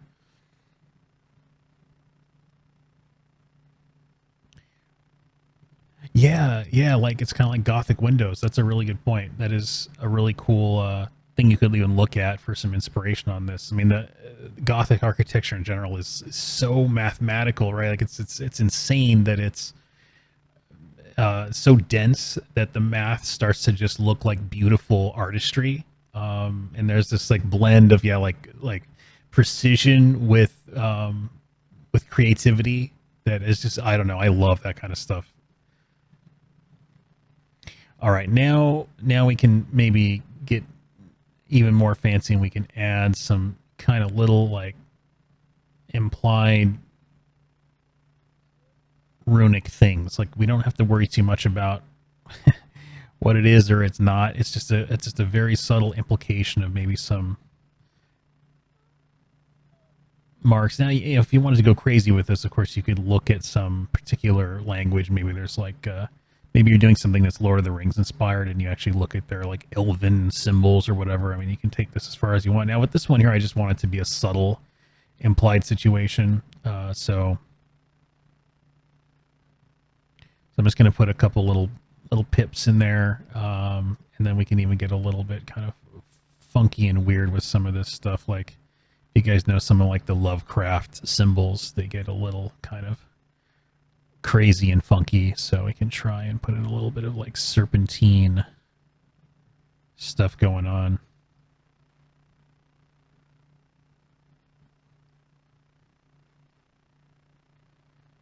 And he's, Skeletor is an evil dude, so I feel like his magic would definitely not be of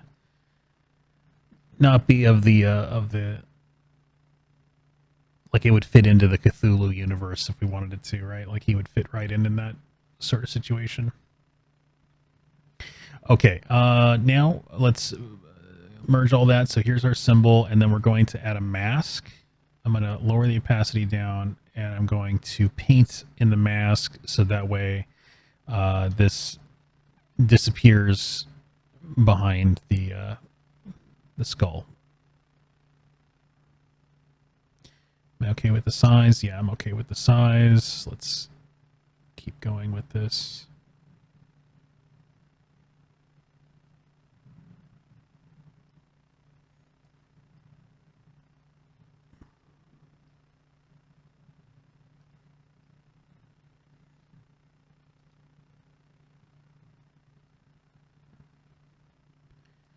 Make sure we catch everything. It's like really easy to miss something subtle here. In fact, I think I'm just going to axe that whole shape so we make sure that it reads really well.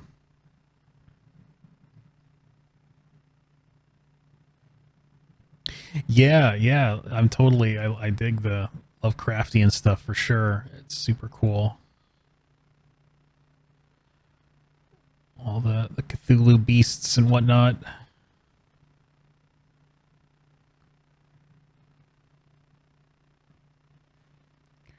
Okay, so now we need to. It's like really blending in with everything else back here. We don't really want that. We want to set it apart. So this is why I was saying we probably want to give it that color. Whoops, my frame got all weird.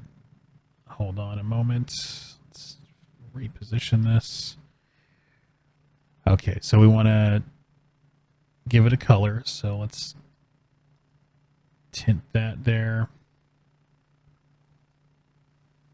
And so we can kind of see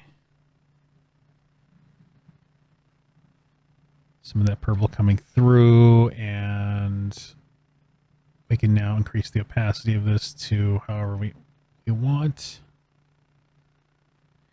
And now we're going to want to probably try to knock back a little bit of this this gateway behind it there. So let's put in a multiply. And I'm going to just knock back some of this gate area with the skull still coming through.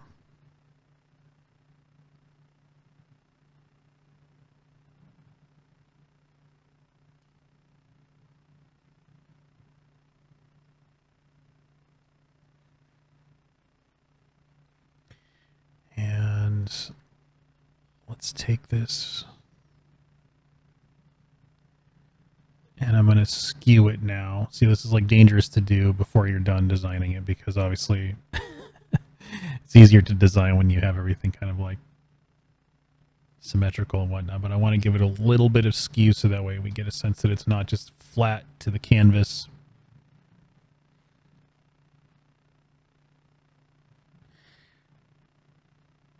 And let's brighten this up a little bit more. Yep. Okay. I'm liking that. I think that works. It's got a fun little extra bit of detail. I think it kind of balances out all the heaviness we've got to the bottom of the piece here. So yeah, that's going to be our Skeletor piece, our first piece in this series. So yeah, I hope you guys had fun watching this one come together. I certainly had a lot of fun putting it together. So thanks for hanging out. Let me see if anybody had any other like comments or questions here in the chat. Go with a diluted yellow for Skeletor's colors. That could be cool. Yeah, I think for these, I'm going to go for like a kind of monochrome sort of look, just so that way the sort of initial impression is not that it's like a colored piece, right? But I think, yeah, we'll have fun figuring out like what that accent color will be for each of these, depending on what the main color might be for each of these characters.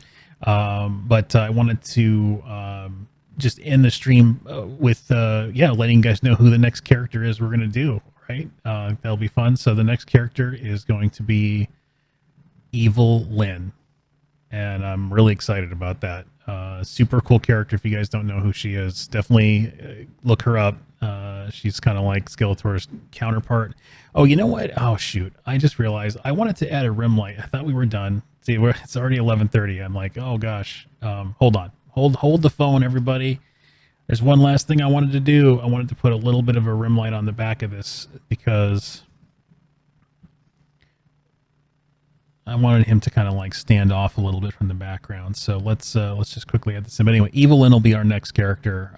She's super cool. She's like his lieutenant, and she kind of like, I think she kind of like wants to be kind of like the leader, right? But she's a super cool character. I know a lot of people really like her,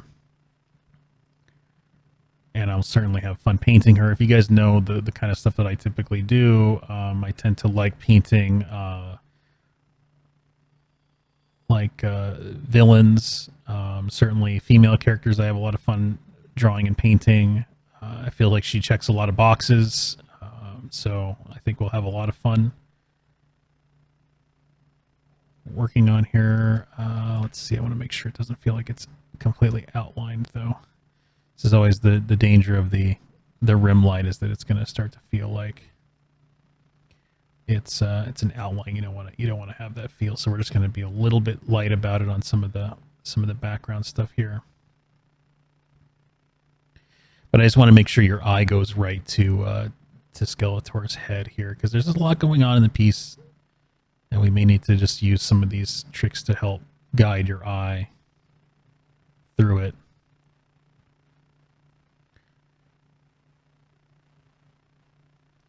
Okay, so there we go. That's the final little touch I wanted to do. So again, thanks everybody for joining me.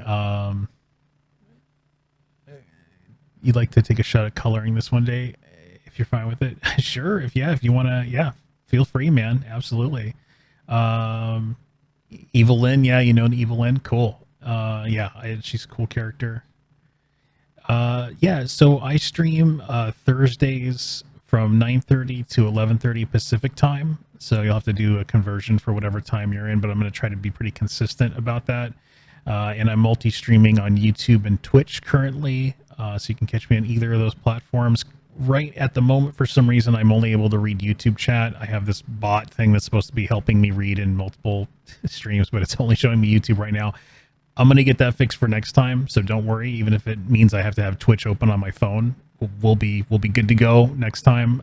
So thanks for everybody telling me about that issue. Apparently, also YouTube, it looks like I'm streaming twice on YouTube. That, again, I have to figure that out. But as with anything that's new, there's always these little like quirks and things to figure out. but the schedule will not be different. That's the one thing I have control over, and that will be happening every week. So again, Thursdays 9:30 Pacific time, and then of course, if you can't be here to catch it, totally cool. I'm gonna always make sure I upload these the following day, so you can always watch the recording, and we'll just keep going with this series. We'll just do yeah, all the characters that we know and love from the past, and we'll see how it turns out. All right, everybody. So again, thanks for joining me, and we'll catch you next time. Take care.